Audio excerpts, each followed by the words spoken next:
ไหว้สาในปารมีธรรมพระเถระครูบาอาจารย์พระภิกษุสงฆ์สามเณรทุกตนทุกองค์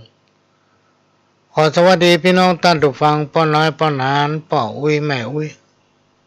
ที่รับฟังรายการจากสถานีวิทยุกระจายเสียงพระพุทธศาสนาแห่งชาติและสังคมขึ้นเพื่อการศึกษาพระพุทธศาสนาและวัฒนธรรม FM 104.50 เมกะเฮิรตซ์จากวัดฝายหินวัดฝายหินตั้งอยู่หลังมหาวิทยาลัยเชียงใหม่ตำบลสุเทพอำเภอเมืองจังหวัดเชียงใหม่ดำเนินรายการโดยเก้ากับผมพ่อหลวงสว่างธาตุอินจันทร์ประธานเครือข่ายกองทุนแม่ของแผ่นดินจังหวัดเชียงใหม่และ8จังหวัดภาคเหนือรองประธานศูนย์ประสานงานกองทุนแม่ของแผ่นดินแห่งชาติและก็ประธานคณะที่ปรึกษาผู้ตรวจราชการภาคประชาชนด้านต่างๆจังหวัดเชียงใหม่ก็มาพบปะพี่น้องท่านผู้ฟังเป็นประจำทุกวันเสาร์ตั้งแต่เวลา4 โมงไปจนถึง6 โมงแมลงก็จะได้นำเอาสาระสปะร้อยอัดปันเรื่องมาเล่าอู้สู่กันฟังก่อนอื่นก็ต้องขอกราบขอบพระคุณท่านผู้อำนวยการสถานีวิทยุ FM 104.50 เมกะเฮิรตซ์วัดฝายหินที่เป็นแม่ข่ายหลักซึ่งเป็นสถานีของพี่น้องท่านคนฟังทุกท่านเป็นเจ้าของกันและก็ท่านผู้อำนวยการสถานีวิทยุล้านนาเชียงใหม่ท่านผู้อำนวยการสถานีวิทยุคลื่นพัฒนาคุณภาพชีวิต FM 92.25 ท่านผู้อำนวยการสถานีวิทยุ FM 98.75 คลื่นธรรมะของชุมชนวัดห้วยตองซักตำบลคลองเปาอำเภอจอมทองจังหวัดเชียงใหม่ท่านผู้อำนวยการสถานีวิทยุมนต์เสียงธรรม 106.25 วัดบุพารามอำเภอแม่แจ่มจังหวัดเชียงใหม่ก็ได้รับการอนุเคราะห์จากท่านผู้อำนวยการ3 4 5 สถานีที่ได้คือการอนุเคราะห์เมตตาลิงก์เอาสัญญาณนำเอาเสียงรายการนี้เผยแผ่สู่พี่น้องท่านผู้ฟังถึงบ้านถึงจองพี่น้องท่านผู้ฟังสามารถรับฟังได้ทุกวันเสาร์ตั้งแต่เวลานี้เป็นต้นไปจนถึง6 โมงแมลงและก็วันอาทิตย์ก็บ่ายโมงถึงบ่าย3 โมงหลังจากนั้นก็ภาคค่ำก็มี5 โมงถึง6 โมงเมื่อค่ำของวันอาทิตย์และก็ทุกวันพัดพี่น้องท่านผู้ฟังทุกวันพัดเวลา3 ทุ่มถึง4 ทุ่มเขาก็จะปะกันเป็นประจำทุกวันพัดภาคกลางคืนก็พยายามตามคำขอพี่น้องท่านผู้ฟังตั้งนั้นก็ขอตั้งนี้ก็ขอบางผู้บางท่านนี่มีภารกิจเมื่อวันบอกว่าจะเป็นวันเสาร์วันอาทิตย์ไม่ใช่ข้าราชการมาไม่ได้หยุดก็ไม่ได้ฟังขอมาเมื่อคืนบ้างก็มาแล้วมาหาเมื่อคืนทุกวันพัดเนอะพี่น้องท่านผู้ฟัง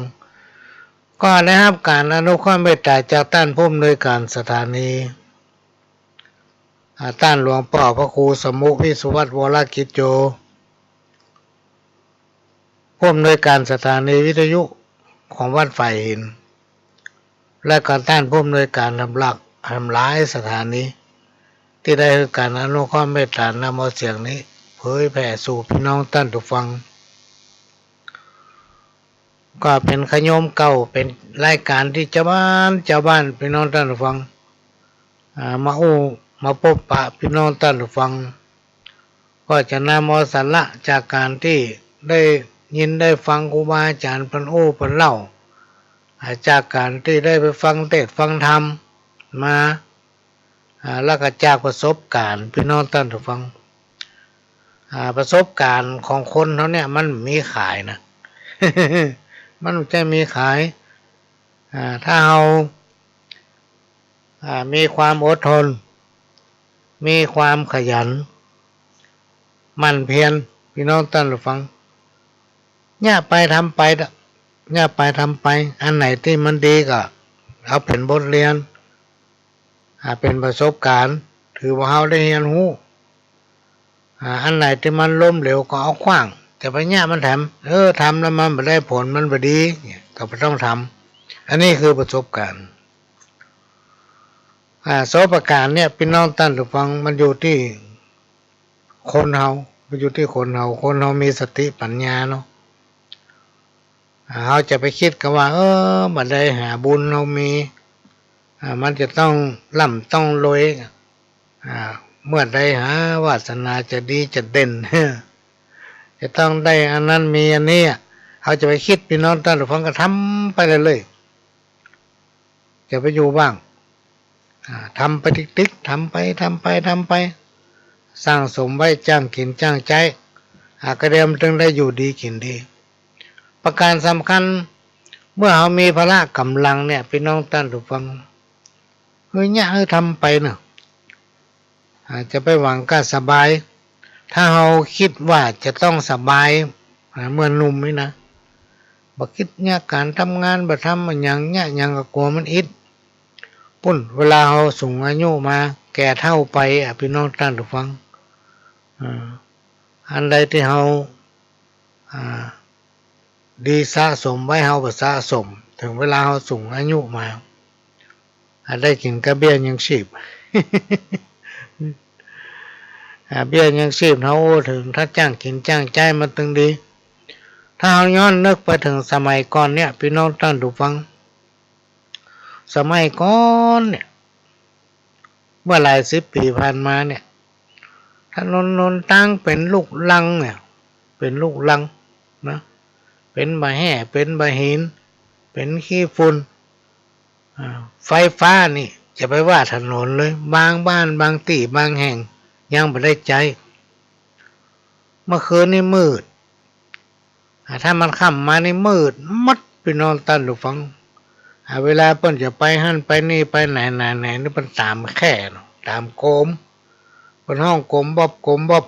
ที่เอาสังกะสีมาแปลงวอบมัน ตามแค่ไปหากันใต้ๆเหนือบ่ใช่มีความสะดวกสบายเหมือนถึงวันนี้และในสมัยก่อนน่ะพี่น้องท่านผู้ฟังว่าหัวบ้านเนี่ยหลายๆที่หลายๆแห่งเปิ้นยังมีหัวด้วยซ้ำเตียวตั้งเหนือพดตั้งใต้เตียวตั้งใต้พดตั้งเหนือนะบางที่บางแห่งเปิ้นมีสัตว์เลี้ยงเปิ้นมีงัวมีควายเปิ้นเอาไม้ไผ่ไม้หวกไม้โบงไม้สางนี่ปาดสูดหัวน่ะเล่มเดียวนั่นน่ะสัตว์ก็มาเข้าก็อยู่กันไปกินกันไปนะเวลาฮ้อนก็เอาอันเนี้ยกาบไม้บงไม้สางเนี่ยนะกระดาษแข็งเนี่ยมาพัดมาวีรับกันไปจนนั้นในสมัยก่อนกับตึงวันเนี่ยมันเหมือนกันพี่น้องท่านผู้ฟังอากาศสมัยก่อนเนี่ยเปิ้นบ่ได้อยู่ตึกมันจะมีบ้านปูนเนี่ยหลังส่วนมากจะเป็นบ้านไม้เนี่ยแล้วก็เป็นส่วนใหญ่ก็จะเป็นบ้านฟากบ้านฝานะสมัยนั้นความเจริญยังมีเตื้อปูนเนี่ยมันจะมีขายแต่นะถ้าเขาจะซื้อต้องเข้าไปในเมืองบุญเนาะคนที่เนี่ยจ้างก็มีบ่จ้างก็มีนะในสมัยนั้นเขาอยู่กันง่ายๆกลางมุ้งเวลาจะนอนกลางมุ้งเอากระดาษแข็งๆมาพัดมาวีอยู่กันไปรับกันไปในยุคปัจจุบันเนี่ยพี่น้องท่านผู้ฟังครับแต่ก่อนเนี่ยมันไปกันไก่ขนาดเลยถึงวันนี้ขนาดเรามีพัดลม เปิดเตอะเหมือนว่ามีลมบาดาลนะจับยางอยู่ฮ้อน ต้องเปลี่ยนไปตามกาลสมัยก็คือมาใช้แอร์นี่มันให้ความเย็นนะมันให้ความเย็นแต่ก็เปลืองไฟเหมาะเนี่ย เปลืองไฟเนี่ยเอามายกตัวอย่างในยุคปัจจุบันกับสมัยก่อนเนี่ยมันต่างกันนักขนาดเลยต่างกันนักแต่นักว่าพี่น้องท่านผู้ฟังตั้งวันนี้ถนนหนทางนี่มีไฟกิ่งนะมีไฟกิ่งถนนที่เพิ่นทำแล้วเพิ่นมีขีดเส้นเนี่ยอันนี้คือตั้งกลางเนอะอันนี้คือเลนของคนที่วิ่งเร็วอันนี้คือแบ่งเป็นเทิงเนาะเพิกทางซ้ายสุดเนี่ยไผวิ่งจ้าให้วิ่งทางซ้ายพูดถึงรถในยุคปัจจุบันเนี่ยแต่ก่อนนี่เพิ่นมีเขตมีเส้นอย่างสักอย่างนะเป็นถนนลูกลังเป็นถนนที่ฝุ่นเนาะมันเมินเอาไปหันไปนี่เขาจะหันบ้านหลังใหญ่ๆดีๆเห็นเตื้อนึงเปิ้นอยู่กันได้พี่น้องท่านผู้ฟัง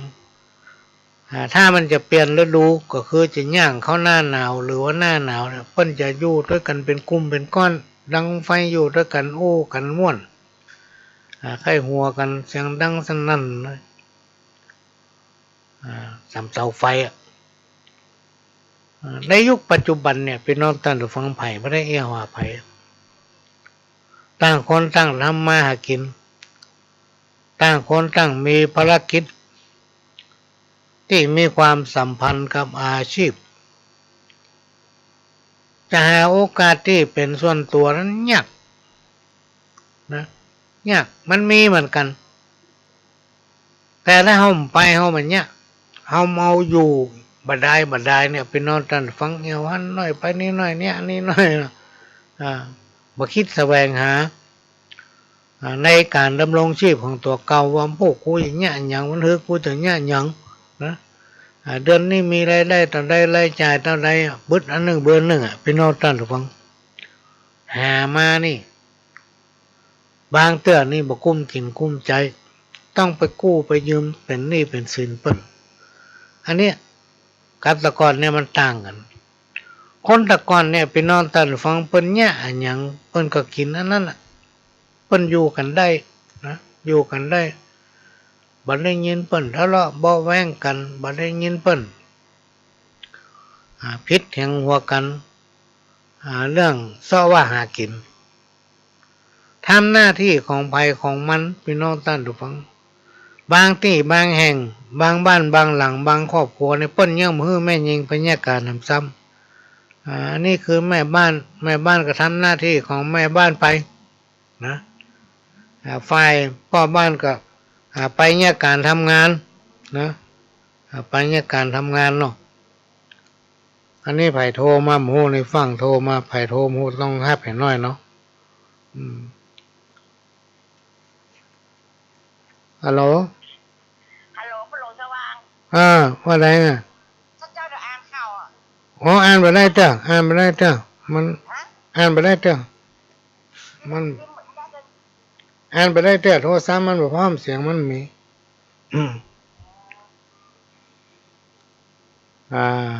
คนเฒ่าสงับแปลงโทรมาจะอ่านข่าวให้อ่านแต่ก็อ่านในกำเดียวหัวแม่เตรียมตัวไว้ก็แล้วกันเดี๋ยวจะฟิตเครื่องไว้ตอนนี้เครื่องมันบ่ดีเตรียมตัวไว้หาข้าวว่านั่งอ่านสัก20 นาทีก็สัก10 นาทีอันนี้เวลาเอามาตั้งเครื่องไว้อ่านให้ข้าวน้อยเดียวแต่เตรียมไว้เนอะเตรียมไว้ให้นักเดี๋ยววันติดเดี๋ยวจะหาอุปกรณ์มาตอนนี้เครื่องมันรับสัญญาณทั้งนอกมาได้ตะกี้โอ้ถึงไหนโอ้ถึงการทำมาหากินสมัยก่อนนะเพื่อนก็อยู่เย็นเป็นสุขกันพี่น้องท่านผู้ฟังมาในยุคปัจจุบันเนี่ยสังคมมันเปลี่ยนแปลงมันวุ่นวายอาจจะเป็นเพราะว่าคนมันนักขึ้นมันมีการขยายออกไปนักเพิ่มขึ้นเรื่อยๆเอามาพอเอาถนนหนทางทุกเส้นทุกสายพี่น้องท่านผู้ฟังป้อมมีว่าง ยกตัวอย่างถนนซอยน้อยๆบ่ได้รถติดกันวิ่งตึงบักขาดถนนสมัยก่อนเนี่ยเมื่อเขาเป็นนอนเนาะมันจะมีกันหรอก ถนนนี่นอนได้นะอยู่หันได้ช่วงบ่ายเนี่ยตึ้งมีไผไปเตียวส่วนใหญ่เพิ่นอยู่ให้อยู่สวนหมดเนาะเพิ่นก็อยู่กันได้กินกันได้ในยุคปัจจุบันนี้เนี่ยอย่างก็บ่ค่อยตันกินเพราะอย่างคนมันหลายและเศรษฐกิจในปัจจุบันเนี่ยพี่น้องท่านผู้ฟังเศรษฐกิจในปัจจุบันนี้ก็เหมือนกันก่อนต่างกันนักขนาดเลยอันนี้ก็เป็นสิ่งที่นำมาฝากว่าในยุคปัจจุบันกับแต่ก่อนนั้นมันแตกต่างกันเฮาอย่างเงี้ยใดเหมือนสมัยก่อนก็ให้คนฮักกันอยู่ด้วยกันเหมือนพี่เหมือนน้องพริกบ้านเหนือเกลือบ้านใต้นะไปที่ไหนก็อู้จากันม่วนยิ้มแย้มแจ่มใสบ่ทะเลาะบ่แว้งกันบ่แบ่งพรรคแบ่งพวกบ่เป็นก๊กเป็นเหล้าพี่น้องท่านผู้ฟังเพราะฉะนั้นสิ่งที่จะทำให้คนเรามีความสามัคคีเกิดขึ้นในสังคมชุมชนนั้นเราในฐานะที่เป็นชาวพุทธเราก็ต้องยึดเอาวัดเนี่ยพี่น้องท่านผู้ฟังวัดบ้านโรงเรียนเนี่ยถ้าเป็นผู้นำก็นำเอาคนในสังคมชุมชนเข้าวัดเข้าไปอย่างวัดมีหลายคนนะพี่น้องท่านผู้ฟังเขาได้ยินกับหูแล้วไปอย่างนั้นพระเรือเข้าวัดเข้าว่าประมาทเผลอห้องว่าขาดจิตสำนึกวัดนั่นน่ะพี่น้องท่านผู้ฟังเป็นสถานที่เรียนรู้ของคนสมัยก่อนคนสมัยก่อนจะรู้หนังสือจะอ่านหนังสือได้นี่อาศัยวัดนะวัดคือโรงเรียนเพิ่นจะสอนกอไก่ขอไข่หรือว่าสอนภาษาล้านนาเนี่ยก็สอนกับวัดต่อมาบักกี่ปีเนี่ยพี่น้องท่านผู้ฟังถึงมีโรงเรียนย้ายออกจากวัดแยกออกไปหลายๆที่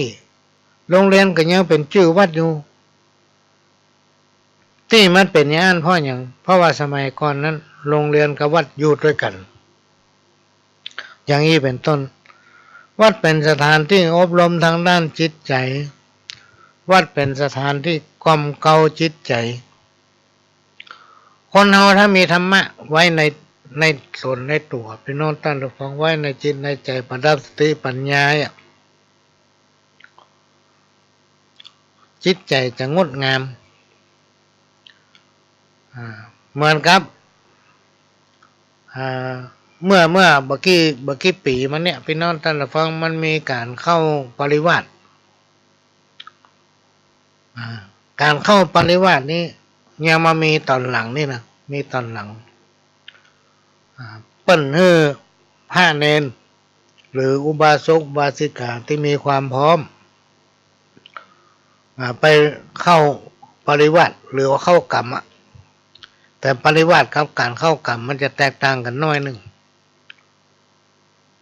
ไปเข้าฝึกกรรมฐานไปอบรมศีลธรรมไปปฏิบัติตนลองไปทัก15 วันเขาลองสังเกตว่าคนนั้นมันมีนิสัยดื้อด้านขนาดไผว่ายังก็บ่เคยฟังมันอวดหู้อวดหัวหมอเป็นนักเลงหัวไม้ เนี่ยอย่างบ่ถูกใจอารมณ์โคตรอารมณ์บูดอารมณ์มิ่งออกลองไปเข้าปฏิบัติกรรมฐานสักพักหนึ่งกลับมาจิตใจมันเปลี่ยนอันนี้แสดงให้เห็นว่าธรรมะอันเป็นคำสั่งสอนขององค์พระสัมมาสัมพุทธเจ้านั้นทำเมื่อคนมีความอ่อนน้อมถ่อมตนมีเมตตานะทำให้จิตใจของคนนั้นงามถึงโลกพี่น้องท่านผู้ฟังเพิ่นฮ้องว่าสังคมโลกเพิ่นยกย่องพระพุทธศาสนานั้นสอนคนเป็นคนดี องค์พระสัมมาสัมพุทธเจ้าหรือพระพุทธเจ้าที่เขาไหว้สารูปถึงวันนี้คำสอนของเปิ้นทำให้มนุษย์โลกบ่ว่าจะกลุ่มไหนกลุ่มใดก็ตามเป็นแม่หญิงบ่ใจจะอยู่ในระดับใดก็ตามเกิดความสมัครสมานเกิดความฮักความสามัคคีถ้าคนใดนำปฏิบัติจะเป็นคนที่จิตใจดีจิตใจงามเขาดูหน้าเปิ้นจุ่มหน้าเปิ้นจะจุ่มและกามเป็นพิษเป็นภัยกับไผอันยังออกมาก็ม่วนฟังแล้วสบายใจพี่น้องท่านฟังอันนี้คือคำสั่งสอนในทางพุทธศาสนาวัดจึงเป็นสถานพยาบาลที่ยิ่งใหญ่วัดเป็นถึงสถานศึกษาที่ให้คุณประโยชน์แก่คนทั้งหลายอย่างมากมายวัดจึงเป็นสถานที่อบรมบ่มเพาะให้พี่น้องศรัทธาพุทธบริษัททั้งหลายที่นำปฏิบัติได้อยู่ดีมีสุขอันนี้เป็นความจริงพี่น้องท่านผู้ฟังมันเป็นความจริงความจริงคือสิ่งบ่ตายพี่น้องท่านผู้ฟังความจริงนี่เป็นสิ่งที่มันบ่ตายความจริงนี่จริงสิ่งนี้ยากเขาจะต้องอยู่กับความจริงคนไหนท่านหนีจากความจริงไปแล้วหาความเจริญยากพี่น้องท่านผู้ฟังกรรมของคนตะก่อนที่เป็นคำสอนที่เป็นแต่งแต้มคืนมาก็ดีโดยเอาหลักในข้อธรรมะมาแยกมาแต่งแต้มเป็นคำสอนอย่างคำที่ว่า10 ปีอาบน้ำมะนาวเนี่ยสมัยเขาเป็นละอ่อนพี่น้องท่านผู้ฟังอายุ6-7 ปี10 ปี11 ปี12 ปียังบ่ฮู้ร้อนฮู้หนาวเด้อนะ ในสมัยก่อนน่ะแก้ผ้าเล่นสำลำเมืองกลางกองเล่นทำขี้เปอะขี้ฝุ่นขี้ทรายตัวกันเป็นหมู่ในสมัยนั้นอายุ10 ปลายจะฮู้อย่างเด้อเนาะอายุ20 ปลายเนี่ยจึงจะฮู้ว่าโอ้มันเป็นบ่าวเป็นสาวกันละกรรมเก่าที่เพิ่นบอกว่า20 ปีเอวสาวบ่ใกล้30 ปีบ่นายสงสารอันเนี้ยแยกกันเหมือนฟ้าผ่าน่ะ30 ปีกับ40 ปีเนี่ยกำลังหาเพราะคนโบราณเพิ่นเชื่อว่าคนเราถ้าจะร่ำจะรวยจะสร้างฐานะของตัวเองได้ก็ในช่วง30-40 ปีเนี่ยพี่น้องท่านผู้ฟังนะ50 ปีนี่เริ่มโรยแรงไปพ้องแล้วคนเฮาถ้ามันจะเป็นดีสร้างรากสร้างฐานได้ก็ช่วง30-40-50 ปีรากฐานถึงจะเป็นปึกแผ่นจะมีก็ตอนเนี้ยนะถ้า60 ปีพี่น้องท่านผู้ฟังโอ้พญาติถามหาละพญาติถามหาเป็นเนื้อหอมละ60 ปีนี่นะความดันกับไม่แอวหาเบาหวานกันเริ่มมาละเป็นนั้นเป็นนั้นนี่เพิ่นก็เลยว่า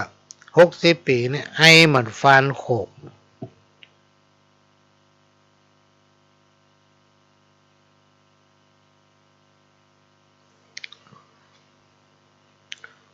แล้วก็70 ปี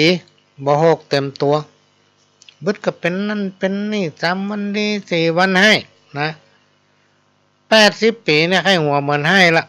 นะย่าอย่างตึงมันได้ละจะไปกึดให้ขึ้นหายก็ไม่ได้ละลงลืมละนะ90 ปีเนี่ยโอ้มันตึงอยู่ตึงหมอมอนนอนก็เจ็บหลังนั่งก็เจ็บเอวนอนตะแคงก็เจ็บขี้ข้างเนี่ยอันนี้อายุของคนเฮาเพราะฉะนั้นในช่วงที่เฮา เนี่ยอย่างได้กึดอย่างได้ในช่วง30 ปี40 ปี50 ปีนี่พี่น้องท่านฟังไว้เนี่ยไปเลยเนี่ยไปเถอะบรรดาลูกเต้าเหล่าหลานถ้าจะขึ้นอย่างก็ขึ้นตอนเนี้ยถ้าอายุ60 70ไปแล้วโอ้บ่ได้ไปขึ้นอย่างละเนี่ยอย่างตึงเหมือนลูกนะอันนี้ก็นำมาเล่าสู่กันฟังเนาะสู่กันฟังก็ใกล้จะเข้าพรรษาแล้วนะพี่น้องท่านผู้ฟังวันนี้เป็นวันที่9วันนี้วันเสาร์ที่9เดือนกรกฎาคม2565ขึ้น11ค่ำนะเดือน10เหนือตำห้าเนี่ยมันก็มีหลากหลายตำห้านะพี่น้องท่านผู้ฟังบางตำห้าก็ว่าอย่าทำการมงคลบดีจะเกิดมีทุกข์แล้วพระหลวงมีตำห้าหนึ่งซึ่งมันเป็นตำห้ามาเก้าแท้ๆนะเปิ้นบ่โอ้ถึงฟ้าตีแสงเปิ้นบ่โอ้ถึงอันนั้นอันนี้นะเปิ้นจะโอ้ถึงเลขกระด้างเลยยังขึ้น11ค่ำเนี่ยนะขึ้น11ค่ำใจเนี่ยปราบจุมปูไอ้หนอ13ค่ำนี่คิดไรกลายเป็นดีมันจะว่าไปทางนั้นมันมาอ้างถึงอันนั้นอันเนี้ยเนาะตำห้ามันก็หลากหลายตำห้าเพราะฉะนั้นตำห้าอย่างนี้มันมีขายพี่น้องท่านฟังมีทั่วไปแล้ววันนี้วันที่9วันที่วันอาทิตย์ที่10วันจันทร์ที่11วันอังคารที่12วันที่12เป็นวันโกนเนอะพี่น้องท่านฟังขึ้น14ค่ำวันพุธที่13ขึ้น15ค่ำอันนี้เป็นวันพระวันอาสาฬหบูชานะยังทำกี่วันละแล้วก็วันที่14เป็นวันพฤหัสเป็นวันที่พระสงฆ์องค์เจ้าจะปวารณาตนเข้าพรรษาเข้าจำพรรษาละนะอันนี้ก็มาฟังว่าทำกี่วันละจะเข้าพรรษาก็จักจวนบุตรหลานลูกเต้าเราหลานเข้าวัดเข้าวาพี่น้องท่านเราฟังธรรมฟังเทศน์ไปศึกษาว่าพุทธศาสนานะมันคือหยังธรรมะเนี่ยมันคือหยังนะศีลเนี่ยมันคือหยังถ้าภายนำปฏิบัติแล้วมันจะเป็นจะได้นะพี่น้องท่านฟังจักจูงเข้าไปคนที่จิตใจเป็นศีลเป็นธรรมเนี่ยพี่น้องท่านฟังจิตใจมันจะงามจิตใจมันจะงามแล้วก็อ่อนไหวนะไปที่ไหนก็มีเมตตาบตกอัพเขาว่าฟังธรรมกินพี่ดำก้าวเข้าจังเขาไม่ต้องไปสนใจถ้าเฮามันฟังธรรมและนำปฏิบัติเนี่ยอยู่ดีมีสุขกินได้นอนหลับนะบาปบุญคุณและโทษเนี่ยมันตึงมันหนีไปไหนไผทำไผได้มันมีขายพี่น้องท่านฟังไผทำไผได้ซ่อซื้อหาใจได้ นะสิ่งต่างหลายเหล่านี้จักชวนบุตรลูกหลานพี่น้องท่านฟังเข้าวัดเข้าวาเขาจะได้เป็นคนดีของครอบครัวเขาจะได้เป็นคนดี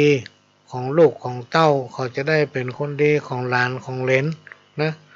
ได้เป็นคนดีของพ่อของแม่ของปู่ย่าตายายบ่มีไผซักคนที่ต้องการให้ลูกเต้าเหล่าหลานเป็นคนบดีนะความดีกับความบดีเนี่ยพี่น้องท่านผู้ฟังมันต้องทำไผทำมันนะทำไผทำมันบ่มีขายล่ำมีไผสอนนะบุญวาสนาของคนเฮาเนี่ยมันก็บ่เท่าเดียวกันนะบ่เท่ากันบุญของคนเฮานี่ก็บ่เท่ากันพ่องก็มีบุญนักพ่องก็มีบุญน้อยพ่องก็บุญนักขนาดก็ได้อย่างก็ได้อย่างก็มีหมดแต่บ่สบายใจบางผู้บางคนเนี่ยพี่น้องท่านฟังที่สนิทกันเนี่ยพระหลวงถึงจะบอกว่าเฮาเนี่ยบุญกันนักพูดถึงความดีงามนี่ไผถึงเทียบมาได้แต่กรรมเฮากันนัก ที่กรรมมันนักมันขวางไว้ลูกพี่น้องท่านฟังเนี่ยอย่างกรรมประสบผลสำเร็จสักเตื้อเพราะมีกรรมนัก เฮาจะแยกจะได้ขี้คายเรื่องกรรมเรื่องเจ้ากรรมนายเวรเรื่องอย่างตั้งหลายแหล่ที่เฮาทำมาตั้งแต่อดีตชาติหรือในชาติเนี่ยที่เฮาบ่ฮู้คนเฮาเนี่ยมันมีเจ้ากรรมเจ้าเวรนะพี่น้องท่านฟังติดตามมาเมื่อชาติก่อนเฮาเนี่ยอย่างไว้เฮาบ่ได้จำได้นะเฮาเจอมนุษย์จากสิ่งนี้ไปได้ครูบาอาจารย์เพิ่นบอกว่าก่อนที่เฮาจะหลับจะนอนหรือว่าพูบค่ำ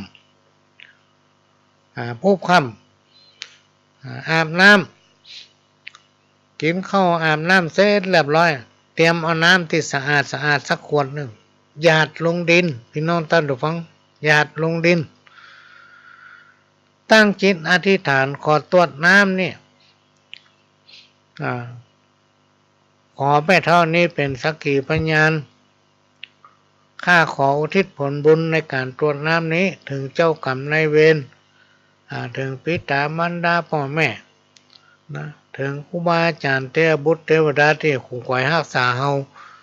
รวมไปถึงผีหอผีเฮือนผู้ดำเนี่ยดำท่อนนี้เจ้าที่อาหักทั้งหลายผลบุญทั้งหลายเหล่านี้ถึงเจ้ากรรมเจ้าเวรนะบอกว่าอดีตชาติและก็ชาตินี้ที่มีชีวิตอยู่ก็ดีที่มีชีวิตมีตีนก็ดีบ่มีตีนก็ดีเขาทั้งหลายเหล่านั้นพ้นจากทุกข์ได้ถึงสุขเหมือนกันทั่วหน้าจุตัวจุตนแล้วก็ตรวจน้ำลงดินหรือว่าจะว่าภาษาบาลีทุกเจ้าก็ได้อย่างยะถานี่ผีวะสปีคนเนาะหมูในสมัยโบราณเนี่ยเพิ่นก็รวมกันนั่นนะเพราะว่ายะถาสปีถ้าเอาได้ถ้าเอาบ่ได้เขาก็อธิษฐานอย่างที่บอกไปเนี่ยแล้วก็มาลงใต้ด้วยสุขีทีคายุโกอายุวโนสุขังปะลังอีกก็ได้แล้วนะสิ่งทั้งหลายเราเนี่ยมันจะทำให้ผ่อนคลายนะจะให้จิตใจเขานั้นพ้นจากกังวลลองทำพอเตอะพี่น้องท่านผู้ฟังลองทำพอเตอะบอกว่าจะมาเจ้ามาแรงแต่จิตใจเขาต้องตั้งมั่นเนอะถ้าจิตใจกระวนกระวายอารมณ์บดีนะจะไปเนี้ยมันมีผลอะไรก็ตามเตอะพี่น้องท่านผู้ฟังมันมีเหตุมีผลถ้าเราตั้งใจทำมันก็จะมีผลสำเร็จถ้าว่าตั้งใจทำความสำเร็จมันก็อยู่ไกล อยู่ไกลอันนี้ก็เอามาฝากไว้ก่อนจะรับจะนอนในช่วงเทศกาลพรรษาเนี่ยพี่น้องท่านผู้ฟังอันไหนที่เฮาบ่ได้ก็หนังสือเพิ่นมีเนาะถ้าพี่น้องท่านผู้ฟังไปวัดเพิ่นจะมีหนังสือทำวัดเช้าทำวัดเย็นหนังสือสวดมนต์คำไหว้พระเอาง่ายๆเฮาเป็นเจ้าบ้านเวลาเฮามานักก่อนจะรับจะนอนทุกคืนเฮาก็จวนละอ่อนลูกเต้าเราหลานหรือว่าถ้าอยู่คนเดียวก็ไหว้คนเดียวไหว้พระนะเอาง่ายๆกาละหังสัมมาสัมพุทโธภควาเนี่ยนะจะไหว้อยู่กลางที่นอนนั่นก็ได้ไหว้อยู่กลางหน้าผ้าก็ได้แต่จะไปว่าดังเนอะก็เดียวบ้านใกล้บ้านเฮมอย่างเขาอยู่ด้วยกันใกล้กันติดกันเขาจะรำคาญ มันมีนะพี่น้องท่านผู้ฟังมีคนฟังคนหนึ่งขอวิทยุปหลวงวิทยุไปแกก็เปิดธรรมะฟังเนาะเวลาพระเทศน์ที่ไหนแกก็เปิดฟังแล้วเปิดดังแล้วไปพีดหัวกันตึงวันว่าเขาขว้างบ้านว่า เจ้าเปิดวิทยุเขาขว้างบ้านเจ้านะว่าก็เปิดดังแล้วไปเนาะเขารำคาญบางที่บางแห่งขอเขาอู้ถามเขาเรื่องนั้นเรื่องนี้พออู้เปิดวิทยุจนสุดน่ะแล้วบินหน้าไปทางที่คนมันจังเจ้าบินใส่มันนะอีลูก เนี่ยคนทำนานาจิตต่างพี่น้องท่านผู้ฟังอู้ถึงไหว้พระอาบน้ำอาบน้องกินข้าวน้ำข้าวแรงเสร็จเรียบร้อยจะนอนแล้วบอกก็นั่ง ว่าจำเป็นต้องจุดเทียนก็ได้พี่น้องท่านฟังมีก็เขาตอกดอกไม้ใส่พานนะถ้าเราจะจุดเทียนเนี่ยพี่น้องท่านฟังก็ต้องหาถาดกาแปลงที่ปูชาดีๆนะเอาน้ำใส่เหรออาจจะมีก้อนอิฐก้อนหินกามีชงเทียนก็วางอยู่ตรงกลางน้ำมันเวลาเทียนมันล้มเทียนมันก้นเวลาเขาเผลอรับไปมันจะได้บ่ไหม้อย่างไม่ค่อยตกใส่น้ำเขาอยู่บ้านแป้นบ้านฝากระวังเนอะพี่น้องท่านระวังระมัดระวังเรื่องฟืนเรื่องไฟเพราะอากาศมันร้อนเขาไหว้พระว่าอะระหังสัมมาสัมพุทโธภควาพุทธังภควันตังอภิวาเทมิก็กราบลงว่าแล้วก็สวากขาโตแล้วสุปฏิปันโนกราบลงถ้าเขาบ่ได้กรรมสูตรมนต์เขาก็ว่าอะระหังสัมมาเสร็จแล้วก็ว่านะโมเนาะการว่าสวดมนต์เนี่ยพี่น้องท่านผู้ฟังมันเหมือนเขานั่งสมาธิแหละไม่ทำให้จิตใจเขาเป็นสมาธินะในช่วงนั้นเสี้ยววินาทีนั้นที่เขาตั้งจิตตั้งใจพนมมือไหว้พระไม่ทำให้จิตใจเขาเป็นสมาธินะจิตใจของคนเขาเนี่ยตลอด24 ชั่วโมงถ้าเขาบัดรับเนี่ยมันจะไปเลยนะพี่น้องท่านผู้ฟังจิตมันจะไปหันไปนี่เขาคิดไหนมันก็ไปหันละนะเพราะมันล่องลอยได้ความคิดของเขาเป็นห้องสามัญสำนึกบางคนคิดเข้ามีเซนส์คิดไปหันอันนั้นคิดฝันอันนี้บางคนเนี่ยอันใดก็เอาหน้ามาฝันเนี่ยที่เป็นต้นเพราะฉะนั้นในช่วงที่เราไหว้พระเป็นจะได้เขาถึงว่ากรรมส่วนมนต์ถ้าว่ากรรมส่วนมนต์มันจะทำจิตใจเขาเนี่ยตั้งมั่นท่านก็ว่านะโม3 รอบนะโมตัสสะภะคะวะโตอะระหะโตสัมมาสัมพุทธัสสะก็ว่าจะจ้านะถ้าบ่ได้ก็เอาหนังสือมาอ่านมาพอฮั่นเอาหนังสือมาพอถ้าทำทุกคืนภายในเดือน2 เดือนท่านอาจจะท่องจำได้เลยทุกอย่างกำไว้นะเมื่อว่านะโมจบก็ว่าพุทธังก็ได้หรือว่าก้านะโมก็พอบอกว่าพุทธังละนะแล้วแต่ความสะดวกของท่านแล้วก็ตั้งจิตอธิษฐานก่อนที่เราจะจบว่าบัดเนี้ยข้าพเจ้าได้นำขันเข้าตอกดอกไม้แล้วก็มานั่งไหว้พระสวดมนต์ขอเป็นผลบุญผลกุศลนะถึงลูกถึงหลานถึงพี่ถึงน้องถึงพี่ตามารดาพ่อแม่ครูบาอาจารย์ผีหอผีเงินท่อนี้เจ้าที่นะสิ่งทั้งหลายที่เป็นเจ้ากรรมเจ้าเวรเพื่อประสบแต่ความสุขความเจริญบัดนี้อธิษฐานเพื่อตัวเก่าพี่น้องท่านผู้ฟังในช่วงที่เราจะรวมจิตรวมใจแผ่เมตตาเนี่ยอธิษฐานเพื่อคนอื่นเพื่อสรรพสิ่งก็ดีเพื่อเตปาหักเพื่ออย่างก็ดีที่คุ้มครองรักษาอย่างตนตัวของเราเมื่อเปิ้นไปที่ปะพบที่สุขแล้วความสุขนั้นจะปิ๊กมาถึงเฮาพี่น้องท่านผู้ฟังมันจะส่งผลให้บุญวาสนาจะส่งผลให้ชะตาของเฮาเนี่ยดีขึ้นนะท่านลองแง่พอเถอะดีขึ้น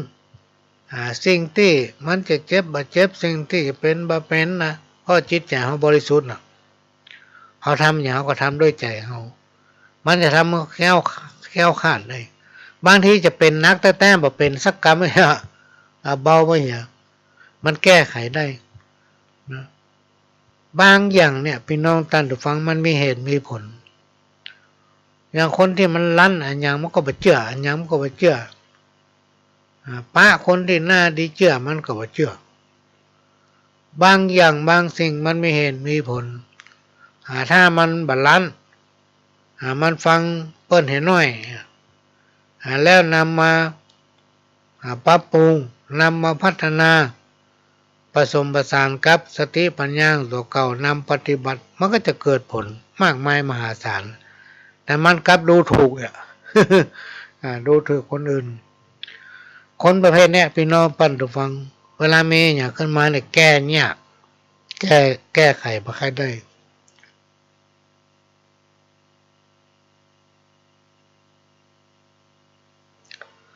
หลายๆสิ่งหลายอย่างถ้าเขาทำด้วยความบริสุทธิ์ทางใจเขาเนี่ย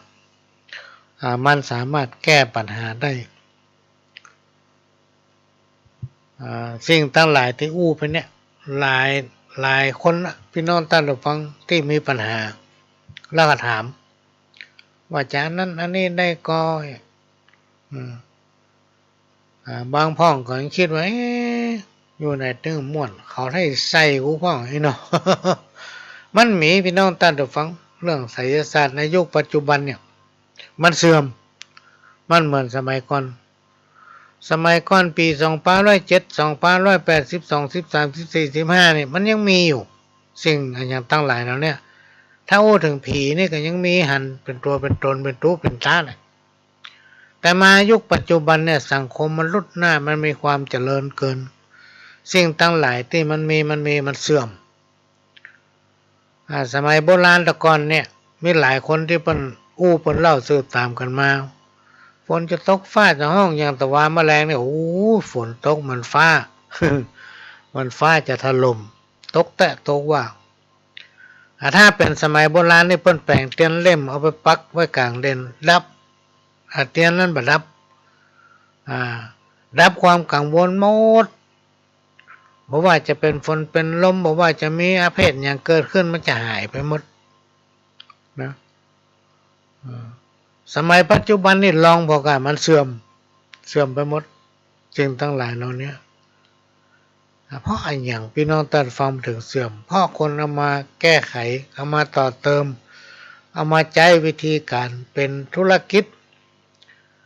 เป็นพาณิชย์เปลี่ยนละเป็นพาณิชย์เพราะฉะนั้นเราจะพิสูจน์เลยว่าสิ่งที่อู้ไปเนี่ยเขาทดลองมาโดยตัวเก่าพระหลวงเนี่ยทดลองมาด้วยตนเองสมมติเรามีสมมติว่าเรามีอันนั้นอันนี้นะเราต้องการอาจจะยากครับตรงกับเตียนเนี่ยไปนอนตันฟังต้องปูจากันนักนะไม่ใช่ว่าไปเอาเตียนมา2 เล่มปูจาแล้วมันดีไปใช่ต้องยากตึงวันกำลังนักนะแล้วก็ตลอดไปในช่วงที่เรามีสมาธิก่อนมันถึงทำแล้วบังเกิดความสำเร็จอภินิหารมันมีแล้วพระอรหันต์ไปอยู่ที่สถานศึกษาให้ประตกประเสี่ยงก็คือคนที่เรียนรู้ประสบความสำเร็จในการเรียนหนังสือจบปริญญาโทปริญญาเอกหมู่เนี่ยเป็นผู้รู้หมดนะสิ่งทั้งหลายเราเนี่ยพี่น้องท่านฟังมันอยู่ที่ความตั้งใจเราถ้าเรามีความตั้งใจสิ่งที่เราจะทำนั้นมีความสำเร็จของมาเก่าโบราณบางทีเป็นดีแต่เอาไปทำบดีเป็นธุรกิจเอาไปหลอกไปลวงกันเนี่ยพี่น้องท่านฟังในยุคปัจจุบันเนี่ยครูบาอาจารย์ของพระหลวงนี่เพิ่นจะบอกมาให้บดีจะไปเชื่อภายในเนอะเพราะว่าอย่างทุกอย่างมันมีเหตุมีผลนะถ้าเขาเชื่อเขาหูเบาโดยมีเหตุมีผลพิจารณาท่องแท้เนี่ยจะไปโดนหลอก โดนมันจุโดนมันหลอกโดนมันต้มพอมันต้มไปเรียบร้อยแล้วนะอันใดก็เสี่ยงคือเปิ้นไปหมดแล้วเพื่อมาฮู้คิงโตดกรรมว่ะ มันเป็นกรรมจัดก่อนนะติดนี่มันเนี่ยบาปกรรมเนี่ยมันติดตัวเฮาเนี่ยพี่น้องท่านผู้ฟังมันอยู่ที่ตัวเฮาบาปบุญคุณโทษมันเป็นเงาที่ติดตามตัวเฮาถ้าไผมาบอกให้พี่น้องท่านผู้ฟังว่ามันนี่ผมจะแก้กรรมเฮ้ยนะจะไปเชื่อมันจุอันนี้ก็เป็นสิ่งที่นำมาเล่าให้ฟังเนอะพี่น้องท่านผู้ฟังการมาเก่าวันนี้เผาศพบัทุกวันที่โบราณเปิ้นห้ามไว้ครูบาอาจารย์เปิ้นกล่าวไว้ว่าครอบครัวนั้นจะพินาศสิบหายนะพี่น้องท่านผู้ฟังในสมัยก่อนพ่อแม่ศรัทธาเนี่ยจะฟังกรรมหลวงพ่อครูบาอาจารย์เปิ้นถ้าเปิ้นว่าบดีนะเปิ้นถึงมาถามต่อแล้วโอ้หลวงพ่อ ตัวลุงเป็นว่าบดีถึงมาใกล้ละถึงมาเนี่ยมาคิดกันแล้วพ่อหลวงพ่อเป็นว่าบดีในยุคปัจจุบันเนี่ยมันเนี่ยกันไปเลยเอาความสะดวกว่าเลิกกันยังเอาเลิกสะดวกเลยบางผู้บางท่านพี่น้องท่านผู้ฟังวันนี้วันเสียแต่มันจะทำอยู่ฮะก็ผมว่างวันนี้ผมได้อยู่วันนี้ฮะถ้าเป็นพ่อหลวงเนี่ยพ่อหลวงมาเนี่ยเนาะโอ้ผมทำมาได้วันนี้เป็นวันเสียเลิกกับบดีนั่นกับบดีนี่กับบดีถ้าผมไปทำเนี่ยเขาจะด่าผมว่ามันนานเง่า ผมไม่ถือบางคนนะพี่น้องท่านผู้ฟังมันใจเลิกสะดวกเอาความสะดวกของตัวเองว่ามันจะเป็นวันดีวันเสียเลิกอย่างไม่สนใจสักอย่างขอให้มันได้ทำเลยเนี่ยในยุคปัจจุบันมันมีอย่างเกิดขึ้นไปเลยในสังคมเรา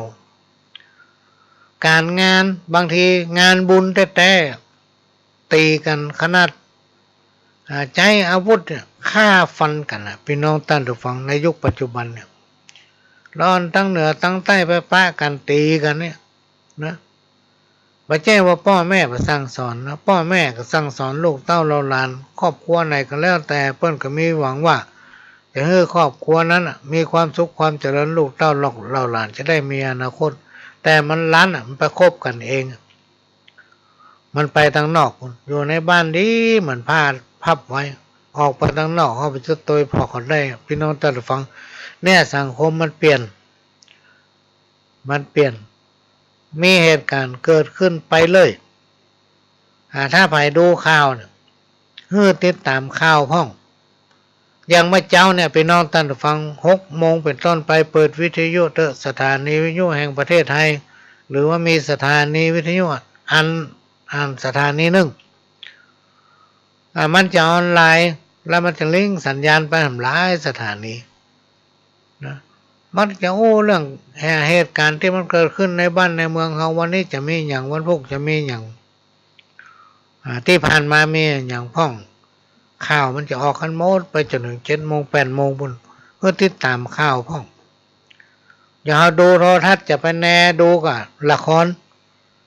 เพื่อติดตามข่าวนะติดตามข่าวฟังไว้ใช่ว่าใส่บาแบกหามแล้วเราก็จะได้รู้ว่าบ้านเมืองถึงวันเป็นอีโร่เพราะนั้นในสังคมในยุคปัจจุบันเนี่ยพี่น้องท่านผู้ฟังมันมีการพัฒนาไปไกลเกินห้องว่าเป็นยุคพัฒนาติดรุ่นหน้าไกลเกินนะไกลเกินถ้าเมื่อจิตใจของคนเราเนี่ยปรับตัวมันบัดตันพี่น้องท่านผู้ฟังปรับตัวบัดตันนะมันก็เลยมีเหตุการณ์เกิดขึ้นสปะสิ่งที่บดีเกิดก็เกิดนะสิ่งทั้งหลายเหล่านี้เหมือนกับคนเฒ่าแต่ก่อนเพิ่นเล่าไว้นั่นแหละและทำประการหนึ่งเป็นกรรมโบราณที่ครูบาอาจารย์ปู่ย่าตายายเพิ่นบอกกล่าวไว้ว่าการโลภเอาที่ดินก็ดีเอาที่สวนก็ดีเอาที่นาก็ดีโลภเอาของเปิ้นมาเป็นของตัวเก่าครูบาอาจารย์โบราณคนเฒ่าคนแก่เพิ่นว่ามันบ่ดีนะมันบ่ดีของเปิ้นก็ฮักเปิ้นก็ห่วงแหนลูกอย่างเป็นที่ดินที่สวนที่ไร่ที่นาอย่างทุกอย่างเนี่ยพี่น้องท่านผู้ฟังนะกลัวที่จะได้มาเปิ้นก็ให้ก็หาลูกพี่น้องท่านฟังด้วยสติปัญญาด้วยบ่าแหงของเปิ้นแต่เราเป็นโลภไปเอามาของเปิ้นเนี่ยมันก็ทำเปิ้นเสียอกเสียใจการทำเมื่อคนเสียจิตสำนึกเนี่ยพี่น้องท่านผู้ฟังมันเป็นบาปนักตัวนะและทำประการเรื่องฮีบห้อยประเพณีที่ปู่ย่าตายายเปิ้นปฏิบัติสืบตามกันมาแล้วมาถึงรุ่นเฮาบ่สนใจทำไปกันอย่างนั้นทำไปกันอย่างนั้นเนี่ยบางผู้บางท่านคิดว่าทำตามฮีดห้อยประเพณีนะฮีดห้อยเปิ้นมีอย่างนั้นก่อนที่เฮาจะได้ขึ้นไปอยู่บ้านใหม่เฮือนใหม่ต้องไปหอเจ้าตี้เนาะเมื่อเจ้านี่พ่อหลวงก็ไป2 ตี้กันเนาะก็ไปบ้านต้นเพิง เป็นหมู่บ้านบ้านจัดสรรกอไก่กอไก่เนาะที่บ้านต้นเทิงซอย7โอ้เปิ้นแปลงบ้านจัดสรรแนวเดียวกันหมดในหั่นน่ะที่ซอย7เข้าไปน้อยเดียวสักประมาณบ่ถึง100 เมตรก็ถึงละไปทำพิธีเชิญเจ้าที่ฮือเปิ้นถามว่าเปิ้นจะรวดทำบุญบ้านกันปัจจัยครับผมก็แปลงหอเจ้าตี้ก็ขอป้อมาเชิญทำพิธีฮือสักหน่อยฮือเป็นสิริมงคลก่อนที่ผมจะขึ้นอยู่บ้านผมก็ไม่ได้ทำพิธีอย่างครับเอาพี่เอาน้องมา2-3 คนเองเรียกว่าจะทำหอเจ้าตี้ทำหอเจ้าตี้แล้วเชิญเจ้าตี้ขึ้นไปอยู่ก่อนเราจะเข้าไปอยู่ในบ้านนะเป็นความเชื่อที่ทำกันมาสืบตามกันมาเป็นหลายร้อยหลายพันปีนะเสร็จจากห้านกลับไปต่อที่เจนยอดจำไม่ได้ว่าซอยนั้นเป็นซอยอย่างก็เรื่องเจ้าตี้เหมือนกันก็ได้ไปแปลงเตียนไปเฮือเปิ้น12 เล่มเพราะโอกาสที่คนในยุคปัจจุบันจะมานั่งไหว้พระสวดมนต์บูชาเตียนจุดธูปจุดเทียนนี่บ่ค่อยมีเวลามีเนี่ยการทำงานก็เลยแปลงไปจุดเฮือเปิ้นตรงเนี้ยตรงเจนยอดนี่เดือนหนึ่งถ้าดูมันจำได้ว่าไปเตื้อหนึ่งเดือนหนึ่งไปเตื้อหนึ่งจุดธูปจุดเทียนและก็หลายๆที่หลายๆแห่งพี่น้องท่านผู้ฟังเตี้ยมาอู้ฟังนี่ซึ่งมันเกี่ยวกับเห็ดหอยบางคนคิดว่าปู่ย่าตายายเฮาเนี่ยเปิ้นจะมีพิธีอย่างเงี้ยเวลาเขาจะปลูกบ้านแปลงเฮือนเขาต้องขึ้นเท้าตั้งสี่ก่อนที่เขาจะขุดหลุมจะถอนเสาตีนเสาจะถอนขี้ดินหลุมเสานี่นะตามเหตุตามห้อยที่คนเฒ่าคนแก่ผลปฏิบัติจะขึ้นเสาเอกเสาโทก็จะมีการขึ้นเท้าตั้งสี่ปูชาพญานาคเนาะโม้ถึงเหตุหอยบ่เคยไปอู้เป็นที่ไหนนะก็หามาอู้สถานนี้ไปข้างที่4ที่5นั่นนี่ โอ้ฟังเป็นประสบการณ์พี่น้องท่านฟัง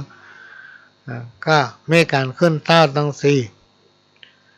มีสตวง4 อัน5 อันถึงดังบน6 อันถึงของธรณีตั้งลุ่มบางคนเถียงเฮาอันนี้เท้าตั้ง6ไม่ใช่เท้าตั้ง4นี่หรอ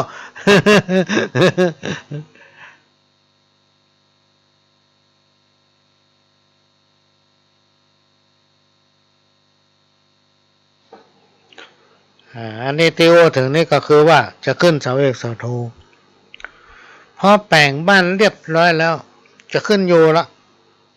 ปู่ย่าตายายสมัยโบราณเนี่ยเพิ่นคิดว่าเราจะได้อยู่ดีกินดีเขาก็แปลงหอเจ้าตี้ให้น้อยคือเพิ่นได้อยู่ดีกินดีคือทั้งวันเนี่ยเพิ่นอยู่กับดินโลเนาะอยู่กับดินบางคนก็เอาไม้แป้นตีเตาะกันเอาตั้งไว้บนหัวที่อยู่ของเฮาวันแต่บางงานมันมีห่มก็ไปซื้อมาซื้อศาลเจ้าที่มาเชิญเพิ่นขึ้นอยู่นะก่อนที่ตัวเองจะขึ้นอยู่เฮือนใหม่หลายๆท่านพี่น้องท่านผู้ฟังทำตามเหตุตามห้อยถูกโมสแต่ว่าทำแล้วบ่ดูแลเปิ้นพี่น้องท่านฟังทำตามเหตุตามห้อยแต่ว่าดูแลบัดแต่ไปพอเตอหอเจ้าตี้บางตี้เนี่ยพี่น้องท่านฟังลองไปยื้อส่องบ่เนาะกันบ่ห่างแตนก็ห่างต่อกันมาอันก็ขนาดจุ่มพวกขึ้นไปแปลงก็จุ่มพวกอยู่ในหอเจ้าตี้หั่นหมดเนี่ยโอ้เต็มกระถางดอกคั่นน่ะ กระถางจุดธูปปักพอบ่ได้ทรายมันแข็งจนจะกลายเป็นหินเซิงเทียนนี่พอถึงบ่ได้นะ บางที่บางแห่งบ่ได้ปฏิบัติเปิ้นแต่เชื่อเหตุเชื่อหอยปฏิบัติตามเหตุหอยที่ปู่ย่าตายายคนเฒ่าแก่เปิ้นทำเปิ้นย่าไว้เปิ้นมีความสุขความเจริญสืบตามมาถึงเฮาพี่น้องท่านผู้ฟังสืบตามมาถึงเฮาทำเมื่อเฮามีหูมีตาดีมีปากมีแหงมีตีนมีมือมีสติปัญญาได้อยู่ดีกินดีเฮาก็ต้องรักษาดูแลเปิ้นอุปถัมภ์เปิ้นก็จะฮือโชคฮือลาภเฮาหรอกเฮามีความสุขมอกอีเฮาก็จะมีความสุขต่อไปแถมแต่ถ้าเฮาแปลงละไว้บ่ทันยะดีกว่า เต้าก็ไปดูหมิ่นดูควานเปิ้นลองไว้พอเด้อบางที่เปิ้นปฏิบัติแต่เปิ้นก็มีความสุขแต่พี่น้องท่านผู้ฟังของอีมันอยู่ที่ใจของเฮานะอยู่ที่ใจเนาะอันนี้ก็เป็นเรื่องที่นำมาฝากมาเล่าฟังหลายๆที่พี่น้องท่านผู้ฟังที่พ่อหลวงได้ไปพบไปปะมาน่ะบางที่บางแห่งไม่ยิงเป็นคนเฮาเนี่ยเป็นคนทางเหนือเฮาเนี่ยแล้วไปได้ผัวต่างยุโรปเนาะต่างประเทศฝรั่งอย่างเนี้ยฝรั่งหรือว่าคนที่เปิ้นฮู้ขนาดเนี่ยเปิ้นถือว่าเปิ้นฮู้หมดเปิ้นมีความเชื่ออันอย่างตั้งหลายเหล่านี้ไปซื้อที่ซื้อบ้านปรากฏว่าบ้านนั้นมีหอเจ้าที่มีศาลพระภูมิก็มาติดต่อขอเฮาไปถอนขอเฮาไปลื้อไปทุบทิ้ง ผัวเขาเจ้าบ่เชื่อ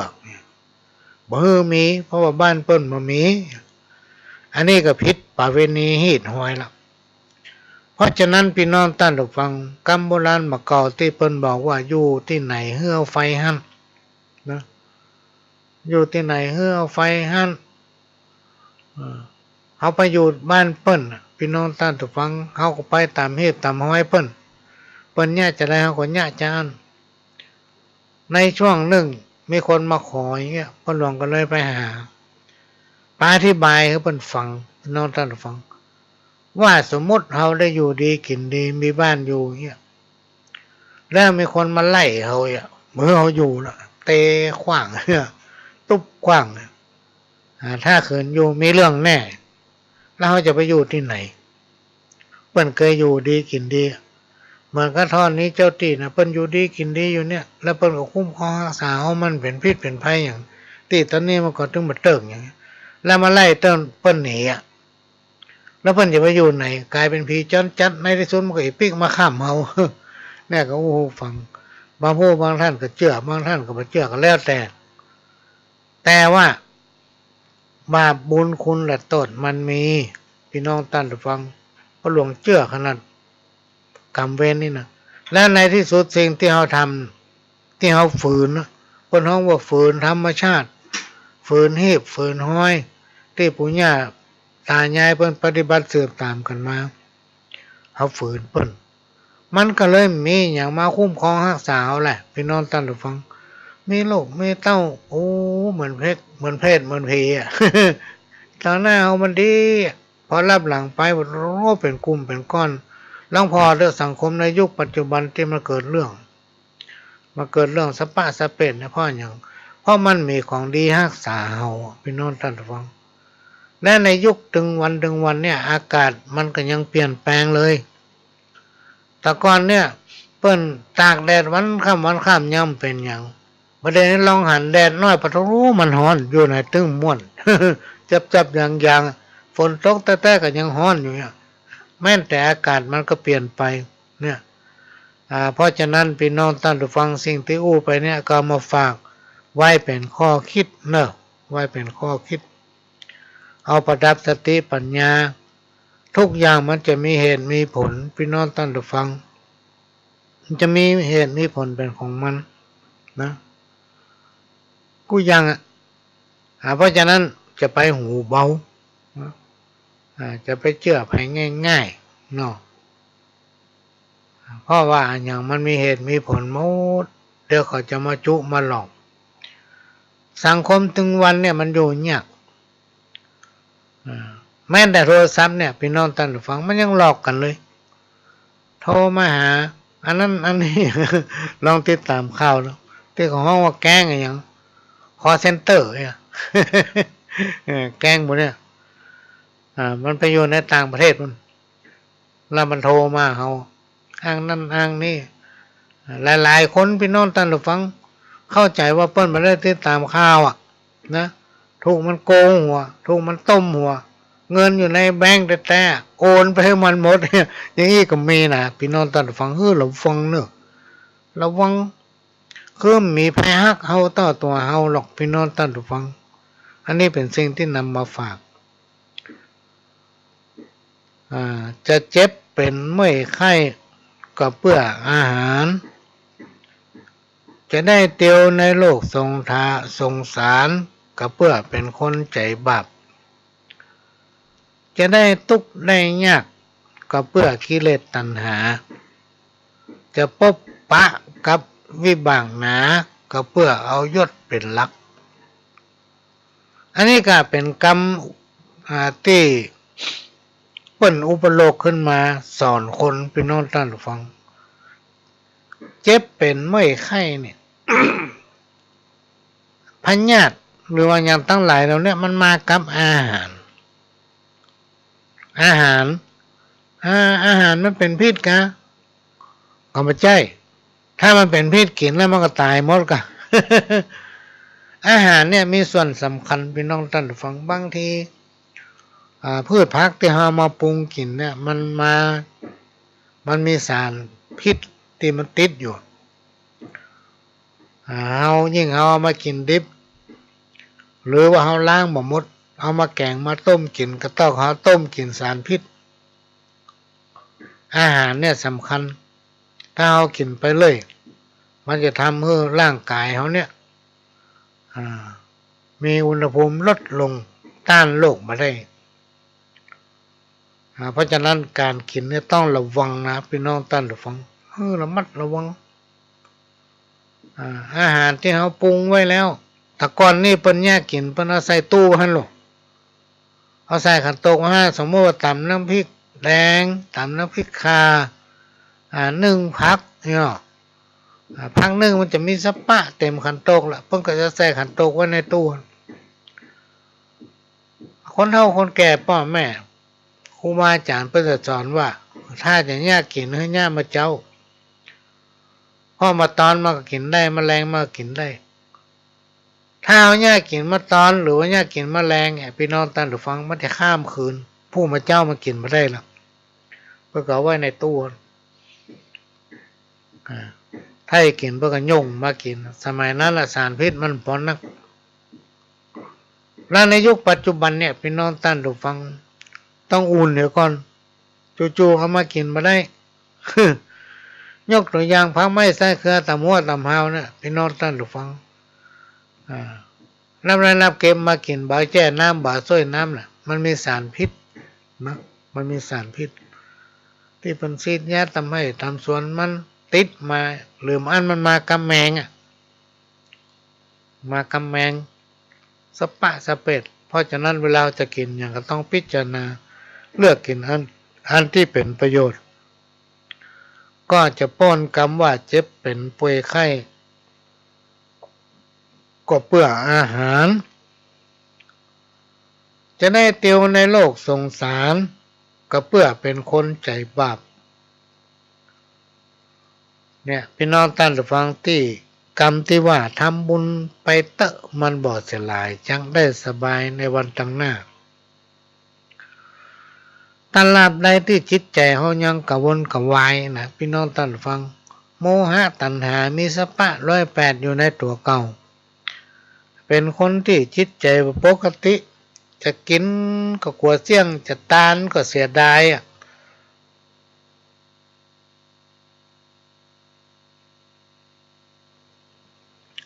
ก็เล่มไปไหนบ่กินบัตานเป็นคนขี้ตะนีขี้จินะจะฮื้อไผก็เสียดายเนาะคนประเภทเนี้ยพี่น้องท่านผู้ฟังเกิดข้อหาตัวเก่าติดมันก็จะได้เตียวในโลกสงสารเนี่ยนะ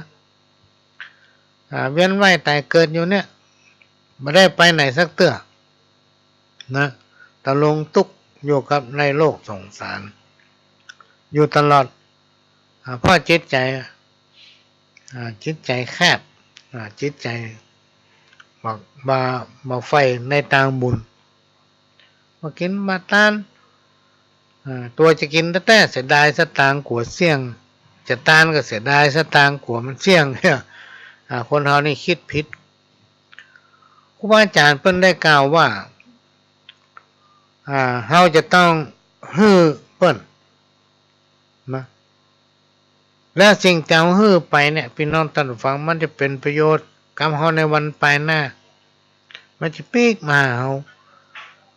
ด้วยความตั้งใจนะเฮาจะต้องทำอะไรก็ทำด้วยใจนะเฮาฮื้ออย่างไปก็ฮื้อด้วยใจฮื้ออย่างเปิ้นไปก็ฮื้อมันมีประโยชน์กับเปิ้นบ่ใช่เอาของบ่ดีฮื้อเปิ้นการช่วยเหลือกันเนี่ยพี่น้องท่านผู้ฟังเขาจะไปคิดว่าไม่ต้องเป็นกุลตั้งใจตั้งจิตในฐานะช่วยเหลือมันไปเขาจะได้บุญมันก็จะพลิกมาปะกับตัวเขาทำเขาพ้นจากวัฏสงสารพ้นจากความทุกข์ความยาก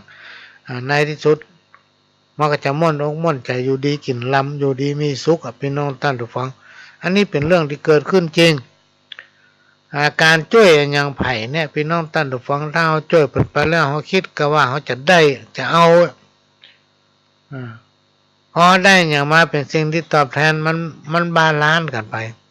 บาลานซ์มันก็มีผลอย่างที่มาเกิดในวันภายหน้าสิ่งทั้งหลายเราเนี่ยมันเป็นเงาติดตามตัวเฮาพี่น้องท่านผู้ฟังก็ช่วยเหลือกันไปในสังคม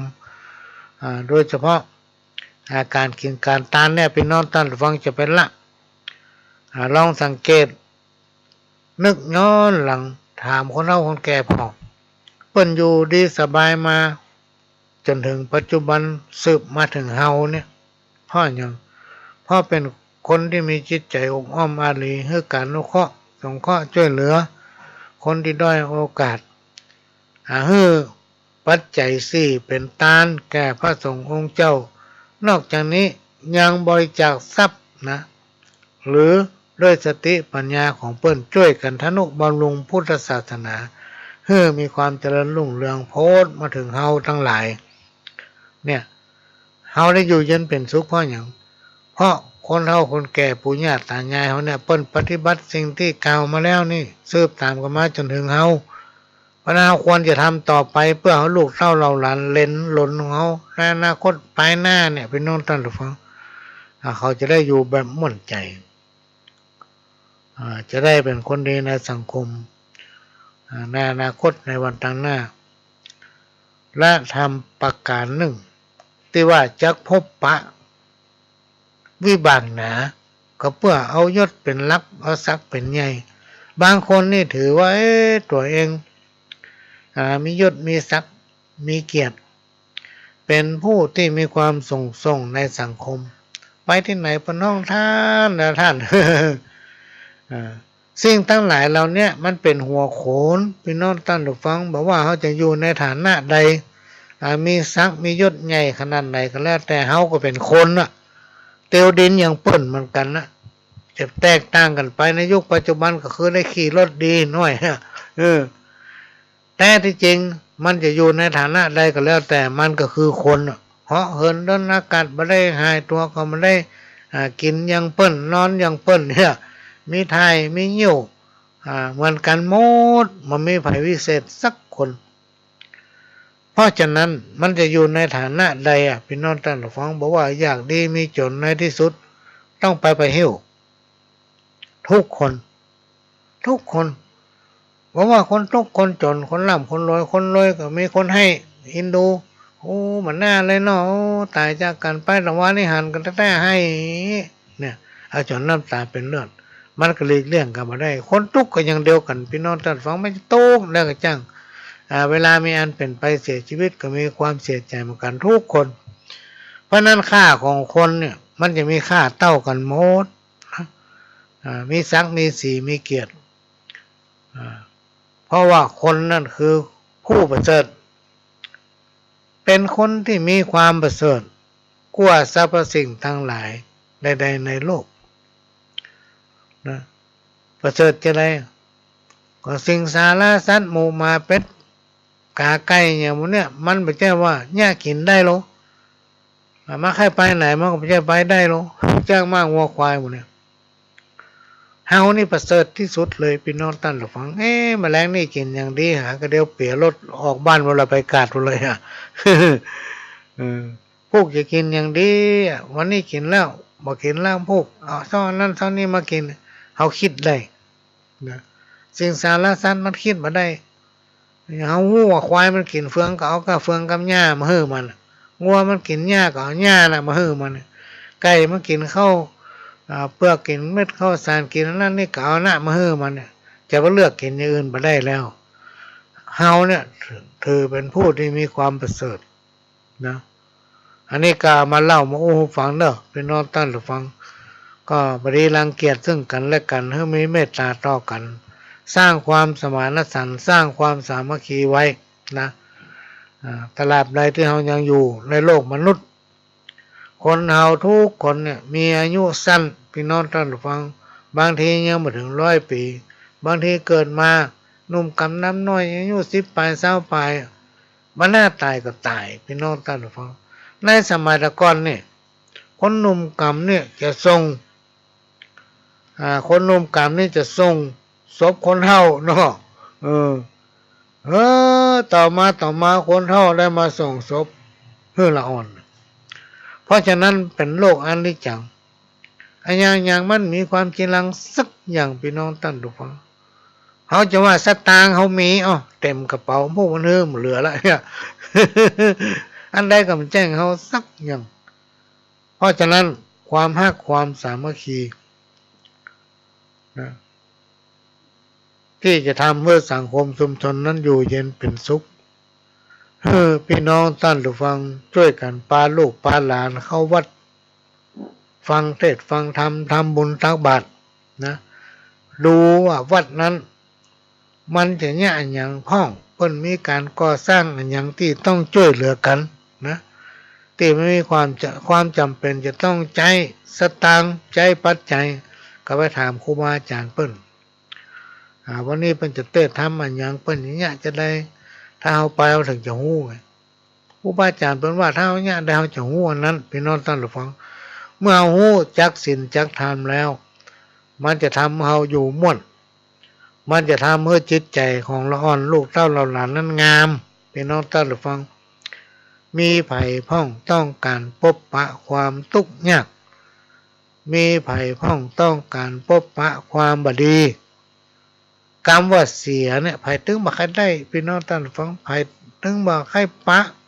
กรรมว่าเสียเนี่ย นะอันนี้ก็เป็นเรื่องที่นำมาเล่าอู้สู่กันฟัง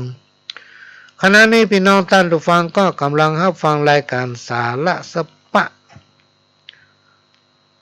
สารธรรมกรรมเก่า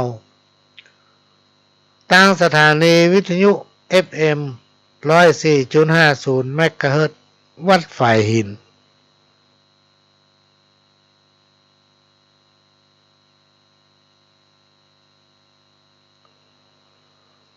สถานีวิทยุพระพุทธศาสนาแห่งชาติและสังคมขึ้นเพื่อการศึกษาพระพุทธศาสนาและวัฒนธรรม FM 104.50 เมกะเฮิรตซ์นะวัดฝ่ายหินและก็ได้รับการอนุเคราะห์เมตตาจากท่านผู้อำนวยการสถานีทำ5 สถานีพี่น้องท่านผู้ฟังได้นำเอาเสียงรายการนี้เผยแพร่สู่พี่น้องท่านผู้ฟังถึงบ้านถึงจองได้รับการอนุเคราะห์เมตตาจากท่านผู้อำนวยการสถานีวิทยุล้านนาเชียงใหม่ท่านผู้อำนวยการสถานีวิทยุคลื่นพัฒนาคุณภาพชีวิต FM 92.25 วัดหลวงประแดงมหาวิหารจากท่านผู้อำนวยการสถานีวิทยุ FM 98.75 คลื่นธรรมะของชุมชนวัดห้วยตองซักตำบลขวางเปาอำเภอจำตองจังหวัดเชียงใหม่ได้รับการอนุเคราะห์เมตตาจากท่านผู้อำนวยการสถานีวิทยุมนต์เสียงธรรม 106.25 วัดบุพารามอำเภอแม่แจ่มจังหวัดเชียงใหม่5 สถานีที่พี่น้องท่านผู้ฟังติดตามรับฟังอยู่ในขณะนี้เป็นประจำทุกวันเสาร์พี่น้องท่านผู้ฟังตั้งแต่เวลา 4 โมงถึง 6 โมงแมลง และทุกวันอาทิตย์ทุกวันอาทิตย์ตั้งแต่เวลาบ่ายโมงถึงบ่ายสามหลังจากนั้นก็พักกันเดี๋ยวสักชั่วโมงหนึ่งก็มาป้ากันต่อ5 โมงถึง6 โมงแมลงทุกวันอาทิตย์แล้วก็ตามคำขอทุกวันพัดตั้งแต่3 ทุ่มถึง4 ทุ่มพี่น้องท่านฟังก็จะมาป้ากันตั้งสถานีวิทยุแห่งนี้เพราะฉะนั้นพี่น้องท่านฟังก็ฝากไว้เนอะสถานีวิทยุของวัดไฟหินนั้นเป็นของพี่น้องคนฟังทุกท่านที่เราจะต้องช่วยกันทนุบำรุงพี่น้องท่านฟังเป็นการน้ำกาไฟกาอย่างสปาสเปดที่ทางสถานีต้องใจ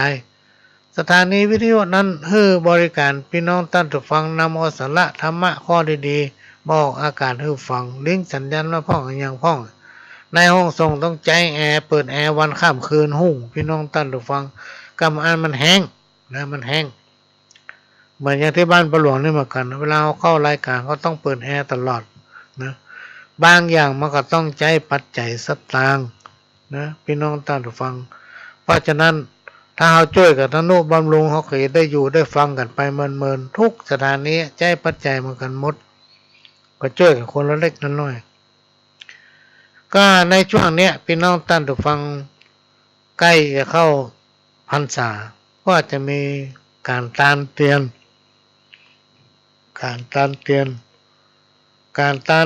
ทำบุญตานเตียนหรือว่าปูชาเตียนเป็นการเปิดหนทางให้วิถีชีวิตเดินไปในวันตั้งหน้า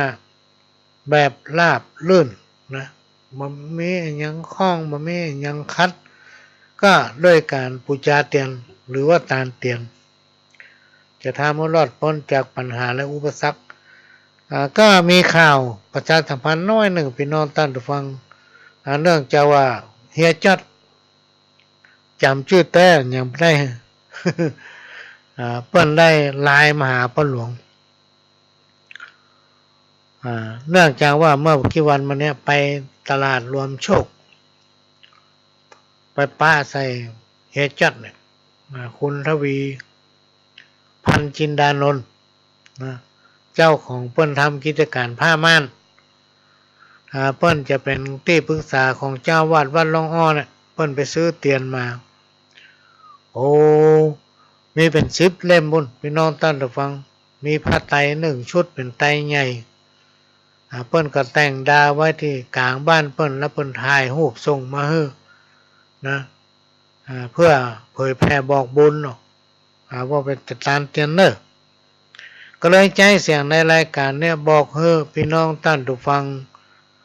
ที่มีความสนใจว่าเกิดมาจากนี้เขาได้ปะได้พบกันได้ยินน้ำเรียงเสียงปากเหมือนกับเขาได้เป็นพี่เป็นน้องแม่นบ่ฮู้จักกันก็ดีฮู้จักก็ดีบ่เคยหันตัวกันก็ดีโอ้ป้าหลวงเพิ่นจะร่วมกันตานเตียนโลเมื่อเขาเกิดมาปะกันแล้วเป็นนาบุญพี่น้องท่านผู้ฟังเหมือนพี่เหมือนน้องป้าหลวงไปตานเตียนกันร่วมบุญได้ที่วัดหลวงอ้อเนี่ยก็น่าจะเป็นวันที่12พี่น้องท่านผู้ฟังวันดาเนาะวันโกนเนาะน่าจะเป็นวันโกนนั่นแหละสมมติวันพุธจะเดือนเพ็งเนี่ย14 ค่ำแล้วก็คือวันดาวันเข้าพรรษาคงจะเป็นวันนั้นที่แห่ไปตานร่วมกันก็เชิญร่วมอนุโมทนาบุญตามกำลังของฝ่ายของมันคนละบาท2 บาทบ่ว่ากันก็แจ้งมาได้เนอะที่พ่อหลวงก็จะได้นำเอาเสียงเอาชื่อเอาเสียงของท่านมาออกอากาศวันนี้วันเสาร์วันพุธวันติ้นเขาก็ปะกันแล้ววันติ้นนี่ก็บ่ายโมงถึงบ่าย3แล้วก็5 โมงถึง6 โมงวันพัดน่าจะล้ำเข้าวันเสาร์ไปละ ก็จะได้ชื่อเสียงของท่านมาประชาสัมพันธ์แล้วที่วัดไฟหินพี่น้องท่านผู้ฟังก็จะไม่ลืมเนอะในช่วงเทศกาลเข้าพรรษาเนี่ยก็มีกิจกรรมเหมือนกับวัดทั่วไปเหมือนกันทุกอย่างเพราะฉะนั้นพี่น้องมาในเมืองผ่านมา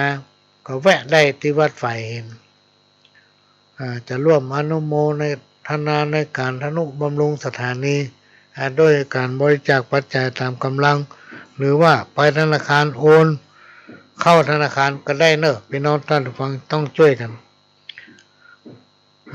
ทนุบำรุงถ้าเราไปช่วยกันทนุบำรุงฟังไปก็เดียวหายแซบ แล้วก็มาเดือดร้อนอย่างที่อูฟังเนี่ยปัจจัยเรียกอะไรนะพี่น้องท่านฟังไปได้อูเข้าตัวเก่าเพราะว่าทุกอย่างเนี่ยบางอย่างก็ต้องใช้สตางค์บางอย่างก็จำเป็นต้องใช้อันนี้เป็นสิ่งที่นำมาเล่าอู้สู่กันฟังก็จะมาอ่านข้าวให้ฟังสักบทสองบทอันนี้เป็นกรรมกรก้อมก่อนเนาะมันบอกว่าคนเฮาโลกนี้บอกว่าคนมีคนจน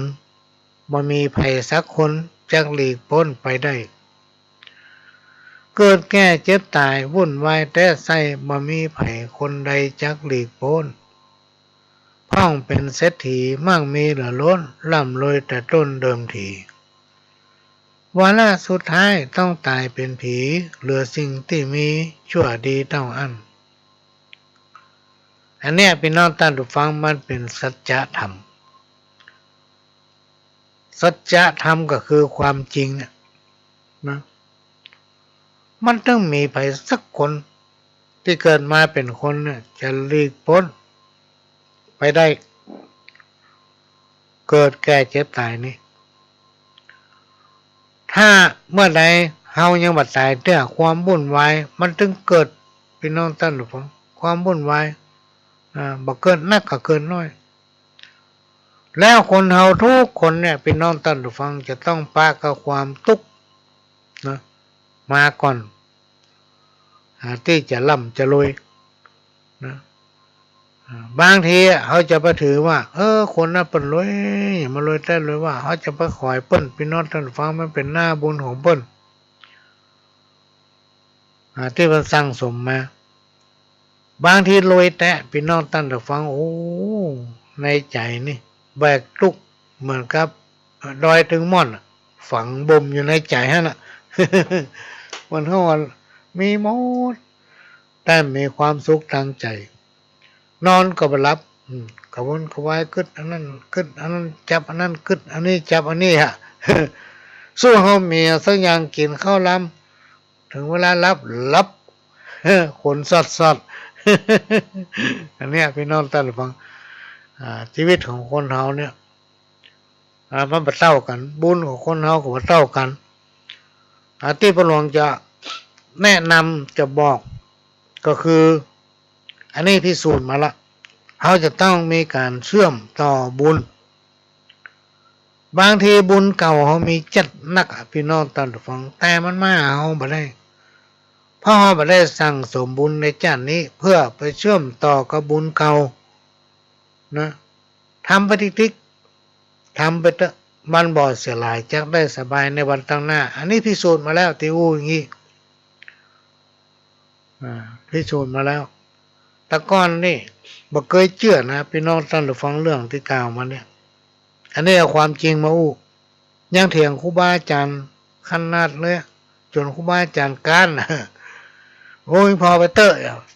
ตัดกำอู้เข้าไปเลยพอไปเตอะ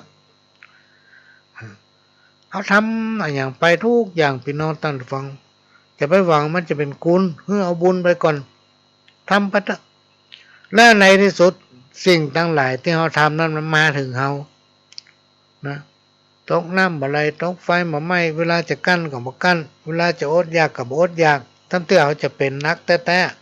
ก็มีห้อมเพื่อแก้ไขผ่านพ้นวิกฤตอันนั้นไปได้คือทำไปเถอะพี่น้องท่านผู้ฟังทำไปมาฟังข้าวอันนี้เพิ่นถามติ๊กก็อ่านไปหลายเตื้อก็ถามอยู่นะข้าวแม่ไม่ในเฮีย ก่อนกำจ่าอัตราแลดเก้าจักห้ามคนเท่าสี่จำพวกตัวกันเปิ้นเขียนบอกไว้ตัวข้าได้หันเลยเก็บมาลำพันเป็นสารข้าวซ้อยพร้อมขยายใจความเป่งป้อย เฮือตั้นฟังกวายทราบหูเพื่อเฮือเป็นลักเหมือนปักกระตุล้อมตุ้งน้อยล้อมนาหนึ่งคือเท่าแห้งสองคือเท่ากาสามคือเท่าปาลามาเฮาสุดบ้านคุกเข่าเท่าดีนับเป็นสี่ท่านนักปราชญ์โบราณกล่าวไว้เท่าแห้งนั้นเหยขี้กะแต่ไสหันแก่ปุ่มไส้พุทธจาหูข่าวจินที่ไหนไปหาเรื่องวัดเรื่องวาบ่สนใจเข้า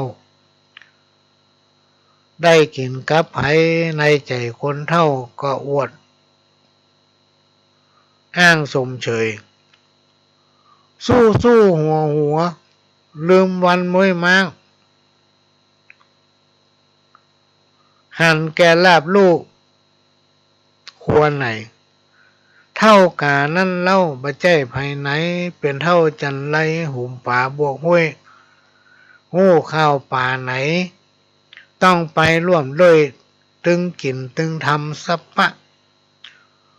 ซุ่มซ่อนแห่จำกรรมฐานะเป็นที่จังป่าไปเหมือนนกเฝ้าน้ำมาห่างลาไก่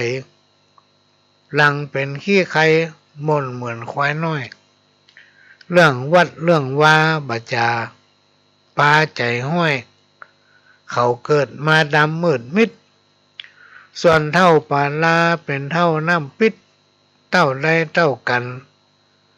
ได้กินตึงวันสอบใจคนเท่าหูข้าวมีไหนสุราน้ำเหล้าไหลตัวไปจูบักการกันเมาเหล้ามาพ่อเหือหัวล้านบนน้ำห้วยยามหนองหันสาวน้อยทำยิ้มตามนตามองเตียวต่ำกลางกองมาเฮาด้วยก้นยะไข่ห้องเพลงเสียงดังป้นบ้านเป็นเท่าตรงเตงนักเลงเจ้าชู้ชอบเมาสาวน้อยปันไหวอันเท่าอย่างนี้เท่าสิบเท่าหายเป็นเท่าบดายโมฆะเปล่าจ้อยเสียที่เกิดมาพบพระยอดซ้อยบ่เอาศีลธรรมห่มตุ้มป่าพระกำหำตยลุ่มบ่กึดฮอดห้องวันไหวเพื่อจะกุดหูก็พอดีจะตายจะตุระบายเปิดประตูไว้ท่าคุกเข่าเท่าดีศีลธรรมจุมหน้าเปิ้นไขวาตาบอกไว้เท่านี้มีศีลมีธรรมแต่ใจมันกราบไหว้ปูจาเป็นร่มโพใส่กิ่งใบบรรลุลูกหลั่นเย็นในร่มพื้นเอากรรมฐานสำราญคือคืนผิวหน้าใจบานคนเท่าอย่างนี้ที่เราต้องการให้อยู่ยืนนานพี่บานปกเก่าเนี่ยเท่าสี่จำพวกที่จริงเปิ้นมีธรรมนะพี่น้องท่านผู้ฟังเรื่องคนเท่าสี่จำพวกเปิ้นมีในธรรมโน่ ถ้าไผมาวัดมันจะมีทำข้าวเพิ่นจะเทศเป็นชิ้นชิ้นนี้เทศพวกต้นหนึ่งต้นสองชิ้นทำชิ้นหนึ่งพวกต้นสามต้นสี่เอาฟังแล้วมันม่วนนะนอกจากนั้นก็จะมีปาฐกถาธรรมทุกวัดพี่น้องท่านผู้ฟังตลอดเทศกาลพรรษาช่วงเช้าถ้ามีการทำบุญตักบาตรพระสงฆ์เถระครูบาอาจารย์เพิ่นก็จะพัดเวียนเปลี่ยนหรือว่าเจ้าวาดเพิ่นจะเฮ็ดสัมโมทนียกถาว่าการทำบุญในเช้าวันนี้เนื่องในเทศกาลกลางพรรษากะมันจะมีผลจะได้อย่างใดเพิ่นก็จะเอาข้อศีลข้อธรรมมาอู้ฟังเป็นข้อศีลหนึ่งก็ได้ข้อหนึ่งละพี่น้องท่านผู้ฟังลองปากันไปพอเนอะไปฟังพอนะไปฟังพอถ้าไปตลอดกาลพรรษามันมีกี่ศีลมันก็ได้ศีลละข้อนำมาปฏิบัติมันก็จะทำให้ครอบครัวอยู่เย็นเป็นสุขนะอันใดบ่ฮู้เหลวอู้จะถามคนเฮาจะงามเพราะการแต่งย่อง อยู่ตามกองธรรมน้อมนำถูกต้องอันเป็นแนวกองชีวิตกายวาจาใจต้องได้พินิจเมื่อผิดพลาดฮื้ออภัยม่อนจักกล่าวไว้ฮื้อเก็บใส่ใจอย่าได้เดือดนั้นปล้น3-4บ้านเปิ้นจักเล่าสู่อันนี้ขอห้ามอย่าทรมานสัตว์น้อยอย่าได้ข้ามขาลาวีต่ำก้อยแก่คนผู้ด้อยปัญญาอย่าได้อวดหู้ขี้อู้มูสาอย่าสูบกัญชาปากันกินเหล้าเฮ้อยำเก่งคนแก่คนเฒ่าอย่าไปหูเบาง่ายล้ำจะไปจุเปิ้นเฮ้อเขาจอกจำอย่าเล่นดาบกล้าคมบางอย่าจ้อยคนเนี่ยให้อย่าย้ายผีสางเยี่ยวใส่หนตางบดีเนอเจ้าอย่านั่งทับคนเนอตนลูกเต้าคนแก่คนเฒ่าสอนไว้แกล้งตีนหาน้ำขอห้ามแต่ไทยอย่าไปทวงหนี้กลางคนอย่าไปทางไม้เข้าหามือโจรอย่าสลัดแกมโกงอย่าหลงเมียน้อยอย่าทำผิดกฎหมายตัวนายจักโศกเศร้าส้อยอย่าปล่อยเขาลือเนิ่นเจ้าอย่าสอนจระเข้ว่ายน้ำอย่ากำต้นกล้วยยามลมฟังคำพ่อแม่ไว้อย่าได้ติดถมทางเก่าห้อมเดิมห้ามยะเนอเจ้าอย่าพอหน้าโจรอย่าสนคนบ้าอย่าถมน้ำลายขึ้นฟ้าจะไปเปิ้งคนพาลนะอันเนี้ยพี่น้องตั้นทุกฟังกรรมสุดท้ายเนี่ยที่ว่าจะไปเปิ้งคนพาล มันเป็นภัยกับตัวเก่าในวันตั้งหน้า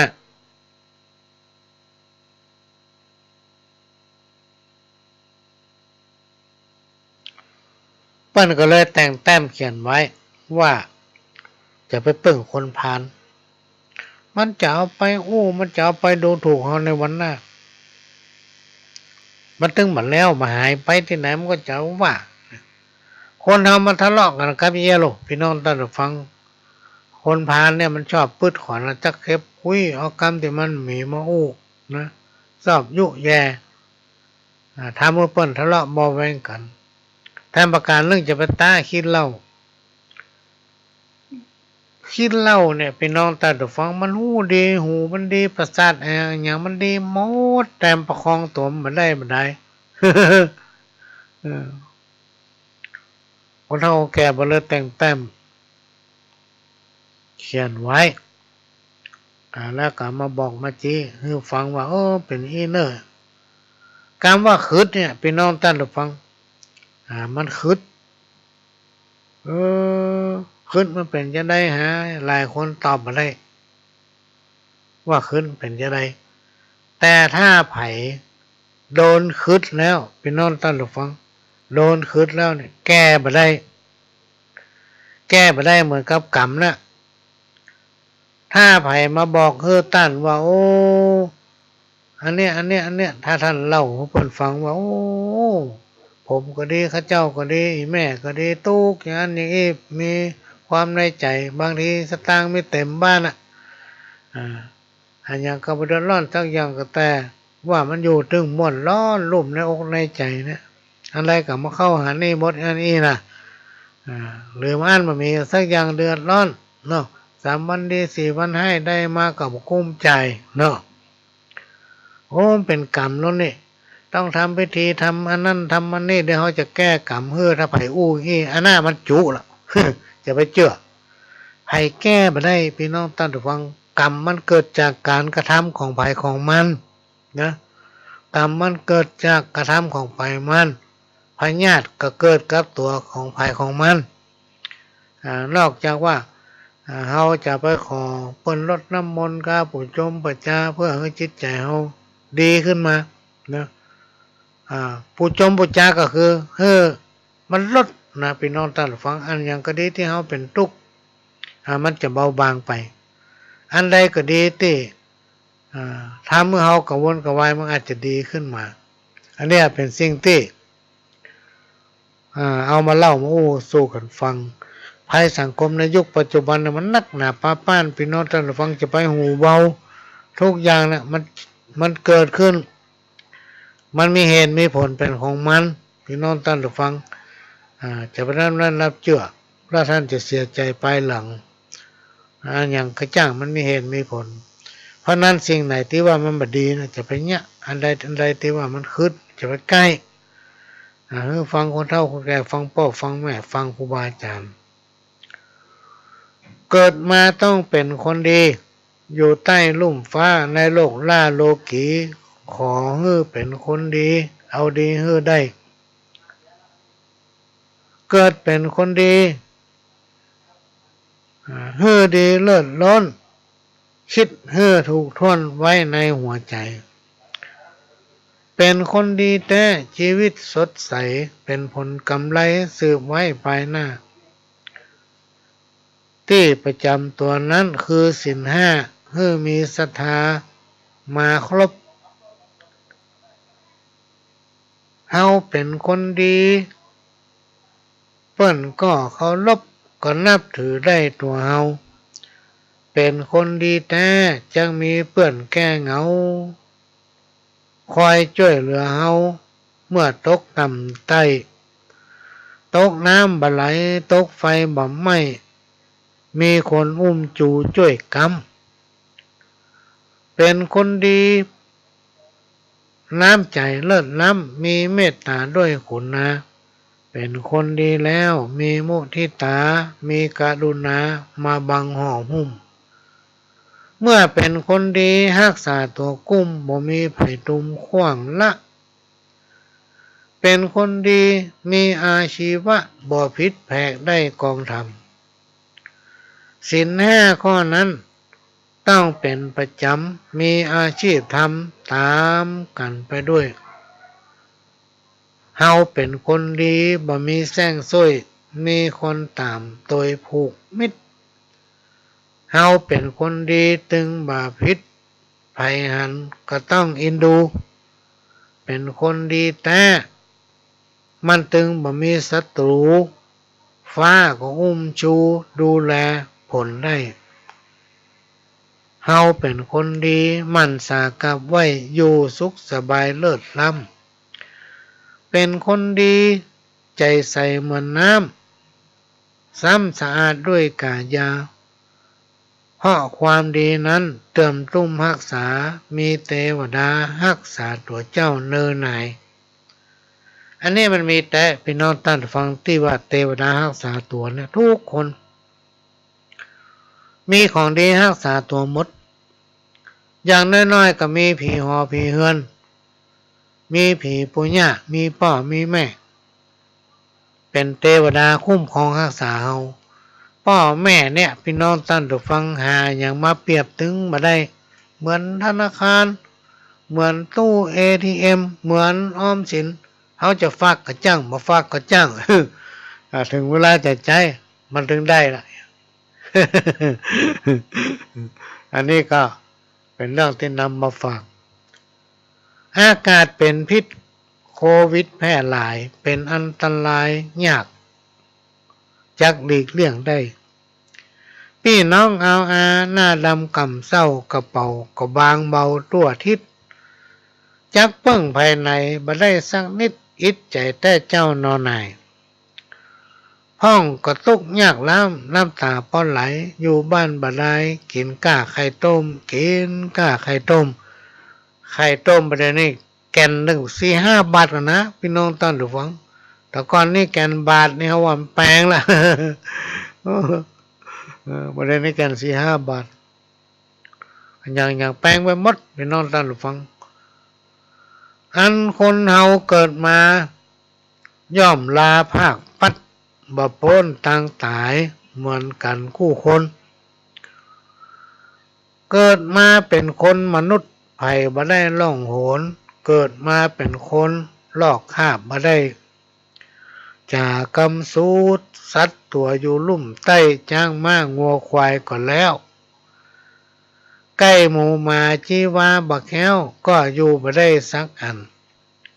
เมื่อเกิดมาแล้วก็ตายเหมือนกันอายุให้มันสังขารมินสั้นเนี่ยเมื่อคนเฮาอายุมันไม่ใช่ยาวพี่น้องท่านฟังอันยังก็ถือมาแจ้งเฮาทั้งอย่างในโลกมนุษย์นี่นะ แม้แต่ตัวของเฮานะก็ไปแจ้งเฮาพอตายไปเขาขอไปเผาเนี่ยไม่ตายเนี่ยเปิ้นยาวมาฝังดินเอามาตั้งไว้เอามาดัดแปลงอันนั้นอันนี้ได้นะจะให้ประโยชน์ได้นะอันอย่างก็จ้างเนี่ยสรรพสิ่งแต่ถ้าคนเฮาตายเนี่ยพี่น้องตันหรือฟังไผ่ก็ลองเอาหัวกะโหลกมาไว้ประตูบ้านกะ ซึ่งมีไผใกล้แล้วเนี่ยอันนี้เป็นสิ่งสำคัญว่าคนเฮานั้นมันมีกล้าเหมือนกันหมดเพราะฉะนั้นเฮาจะเนี่ยอย่างใดเพื่อมีความสุขกายสุขใจไปที่ไหนอยู่ที่ไหนอู้จากันม่วนเพราะไหนๆเขาก็เกิดมาร่วมกันในโลกนี้ละถ้าบัดตายมันดึงป้นกันก็เอาวิธีเนี่ยเนอะพี่น้องท่านผู้ฟังมาโอ้ถึงกรรมตำนานที่ปู่ย่าตายายเพิ่นว่าไว้ในสมัยก่อนละในสมัยก่อนเขายังเถียงเพิ่นซ้ำว่ามันไม่มีจะใดเนาะเพิ่นว่าต่อไปในเบื้องหน้าวัดจะมองจะห่างหนทางจะเลี่ยนโรงเรียนจะดีคนบ่มีจังได้กินข้าวคนเฒ่าจังได้ใส่เขี้ยวขาวแม่ห้างนางสาวจังได้นุ่งติวปลาเหี่ยวจังเหมือนปอยดอยภูเขาจังหัวล้นคนขี้ค้านจะได้กินดีคนบ่ค่ายนอนเสือสาดแถมน้อยตูบกัดจะเต็มบ้านเต็มเมืองน้ำเหมืองจังเหือดแห้งงัวควายบ่แพ้คนเฒ่าคนแก่บ่มีไผเอี้ยวหาปูปลาจังหนีน้ำคนจะเอาน้ำตกและถ้ำเป็นที่เอี้ยวที่จุมคนจักจุมนุมกันเป็นกลุ่มเป็นก้อนบ้านเมืองจักเดือดร้อนละอ่อนบ่ฟังกรรมพ่อบ่ฟังกรรมแม่คนใจดำจะมีทั่วไปคนเฮาเนี่ยจิตใจจะเหมือนผีจิตใจจะเหมือนเพศเข้าบ่มีต่ำถนนหนทางบ่มีไผเตียวเปิ้นว่าคนจังเหาะซานมาบนดินคำเก่าโบราณที่เปิ้นว่าไว้พี่น้องท่านผู้ฟังอันนี้ก็เอามาฝากไว้นะเอามาฝากไว้ในช่วงเนี้ยใกล้เทศกาลเข้าพรรษาแล้วก็เชิญเนอะพี่น้องท่านผู้ฟังรณรงค์ช่วยกันจักชวนบุตรหลานเข้าวัดปฏิบัติศีลธรรมจิตใจเขาจะได้งามพี่น้องท่านผู้ฟังมีอยู่รายหนึ่งโทรหาว่าข้าเจ้าเนี่ยกำลังมีต้องเนี่ยกำลังมีต้องได้ประมาณ5-6 เดือนละจะไปปฏิบัติธรรมพี่น้องพ่อก็เลยแนะนำไปว่าโอ้ถ้าเฮามีต้องไปปฏิบัติธรรมเพราะคนที่เป็นแม่มารเนี่ยตามคนเฒ่าคนแก่เป็นว่าแม่มารจะต้องทนุบำรุงอาหารเลือกกินอาหารที่ทำให้ร่างกายของตัวเองอุดมสมบูรณ์นะพลานามัยตัวเขาจะต้องสมบูรณ์แข็งแรงและอาหารที่กินลงไปนะมันจะไปถึงลูกเพราะลูกอายุใน5-6 เดือนกำลังสร้างอันอย่างเพื่อมันครบ32ในตัวของละอ่อนแต่ถ้าไปปฏิบัติธรรมพี่น้องท่านฟังมันกินเจหรอปฏิบัติธรรมกินข้าวต้มบัดดายนะถ้าเป็นมาม่าบ่มีเครื่องปรุงกินก้าต้มมาม่าน้ำใสแล้วกินข้าว2 คาบนะอย่างดีแมลงบ่ก็กินน้ำเต้าหู้กินน้ำปะนะเนี่ยถ้าเรามีต้องแล้วไปปฏิบัติธรรมเต้าก็ไปทรมานละอ่อนในต้องทรมานตัวเก่า หนึ่งอาจจะรับลึกอันที่สองอาจจะไม่ได้กินดีก็สร้างบาปให้กับตัวเก่าก้าเนาะก็เลยอู้ไปเอี้ยนะ อู้ไปเอี้ยบ่สมควรจะไปเถอะรอให้เกิดลูกแล้วค่อยไปอย่างนั้น ปัญหามาเนาะก็เลยเอามาอู้ให้ฟังอู้ไปได้เนาะไปได้บอกว่าเป็นไผนะคนเฮาจะต้องมีความอดทนพี่น้องท่านผู้ฟังความอดทนจะส่งผลให้พบปะกับความสำเร็จความอดทนนั้นมีหลากหลายประการอดทนต่อความลำบากจากการทำงานอดทนต่อทุกขเวทนาทางร่างกายอดทนต่อความเจ็บใจอดทนต่ออำนาจของกิเลสที่มายั่วยวนและเปิ้นยังย้ำว่าถ้าไผ่อดได้มันจะเป็นยานะขนาดพิเศษ ถ้าอดได้ทนได้นะจะเป็นยาขนาดพิเศษละพี่น้องท่านผู้ฟังมันถึงดีอดได้ทนได้จะได้ดีเนาะคนเฮาเกิดมานี่มันมีไผซักคนน่ะพี่น้องท่านผู้ฟังที่จะหนีพ้นกับทุกปัญหาทุกคนจะต้องมีปัญหาแต่ว่าแต่ละปัญหานั้นมันจะแก้ไขได้นะมันมีปัญหาใดในโลกที่จะแก้ไขบ่ได้เพราะว่าปัญหามีไว้ให้แก้นะให้คิดถ้ามีปัญหาอันใดก็คิดถึงอันนั้นมันจะเป็นบทเรียนแล้วเราถึงจะรู้ว่าปัญหาเนี้ยมันจะต้องแก้อย่างนั้นแก้อย่างนี้มันจะแก้ได้เป็นภายในตัวของมันเองอันนี้ก็นำมาฝากเวลาก็จะหมดแล้วพี่น้องท่านผู้ฟังครั้งละ5 นาทีก็จำเป็นจะต้องนำรายการนี้จากพี่น้องท่านผู้ฟังไปก่อนที่จะจากไปก็ขอฝากเนอะพี่น้องท่านผู้ฟังในช่วงเทศกาลเข้าพรรษานี้ใครที่เข้ามาในเมืองก็ไปแวะเนาะที่สถานีวิทยุ FM 104.50 เมกะเฮิรตซ์วัดฝ่ายหินก็รณรงค์ช่วยกันทนุบำรุงบอกว่าจะเป็นการน้ำการไฟการอย่างสปะสเปดพี่น้องท่านฟังพ่อจะได้อยู่ด้วยกันไปเมินๆนะเป็นช่วงที่เข้าสู่หน้าฝนเดี๋ยวก็ฝนตกเดี๋ยวก็แดดออกถ้าเอาบัตรทนุบำรุงเดี๋ยวมันรู้มันเสียเพราะนั้นก็ขอฝากพี่น้องท่านฟังคนฟังทุกท่านทุกสถานีวิทยุที่ท่านฟังอยู่นี้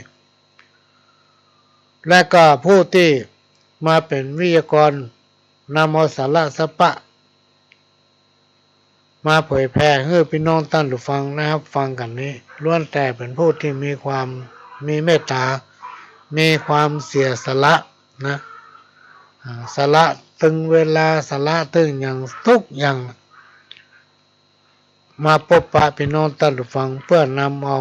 สาระที่มันมีประโยชน์ก็ดีมีประโยชน์นักประโยชน์น้อยจะได้ก็แล้วแต่ท่านฟังและนำไปพิจารณานำไปปรับปรุงใจทุกท่านที่มานะมาด้วยใจเป็นวิทยากรเป็นผู้ที่มาบรรยายให้ความรู้ด้วยจิตอาสาทุกคนเลยพี่น้องท่านฟังเป็นงานสาธารณะที่มันฝังอยู่ในใจคนทั้งหลายก็ขอฝากไว้กับพี่น้องท่านฟังตัวเองขอนำรายการจากพี่น้องท่านฟังไปก่อนป้ากันใหม่ในวันอาทิตย์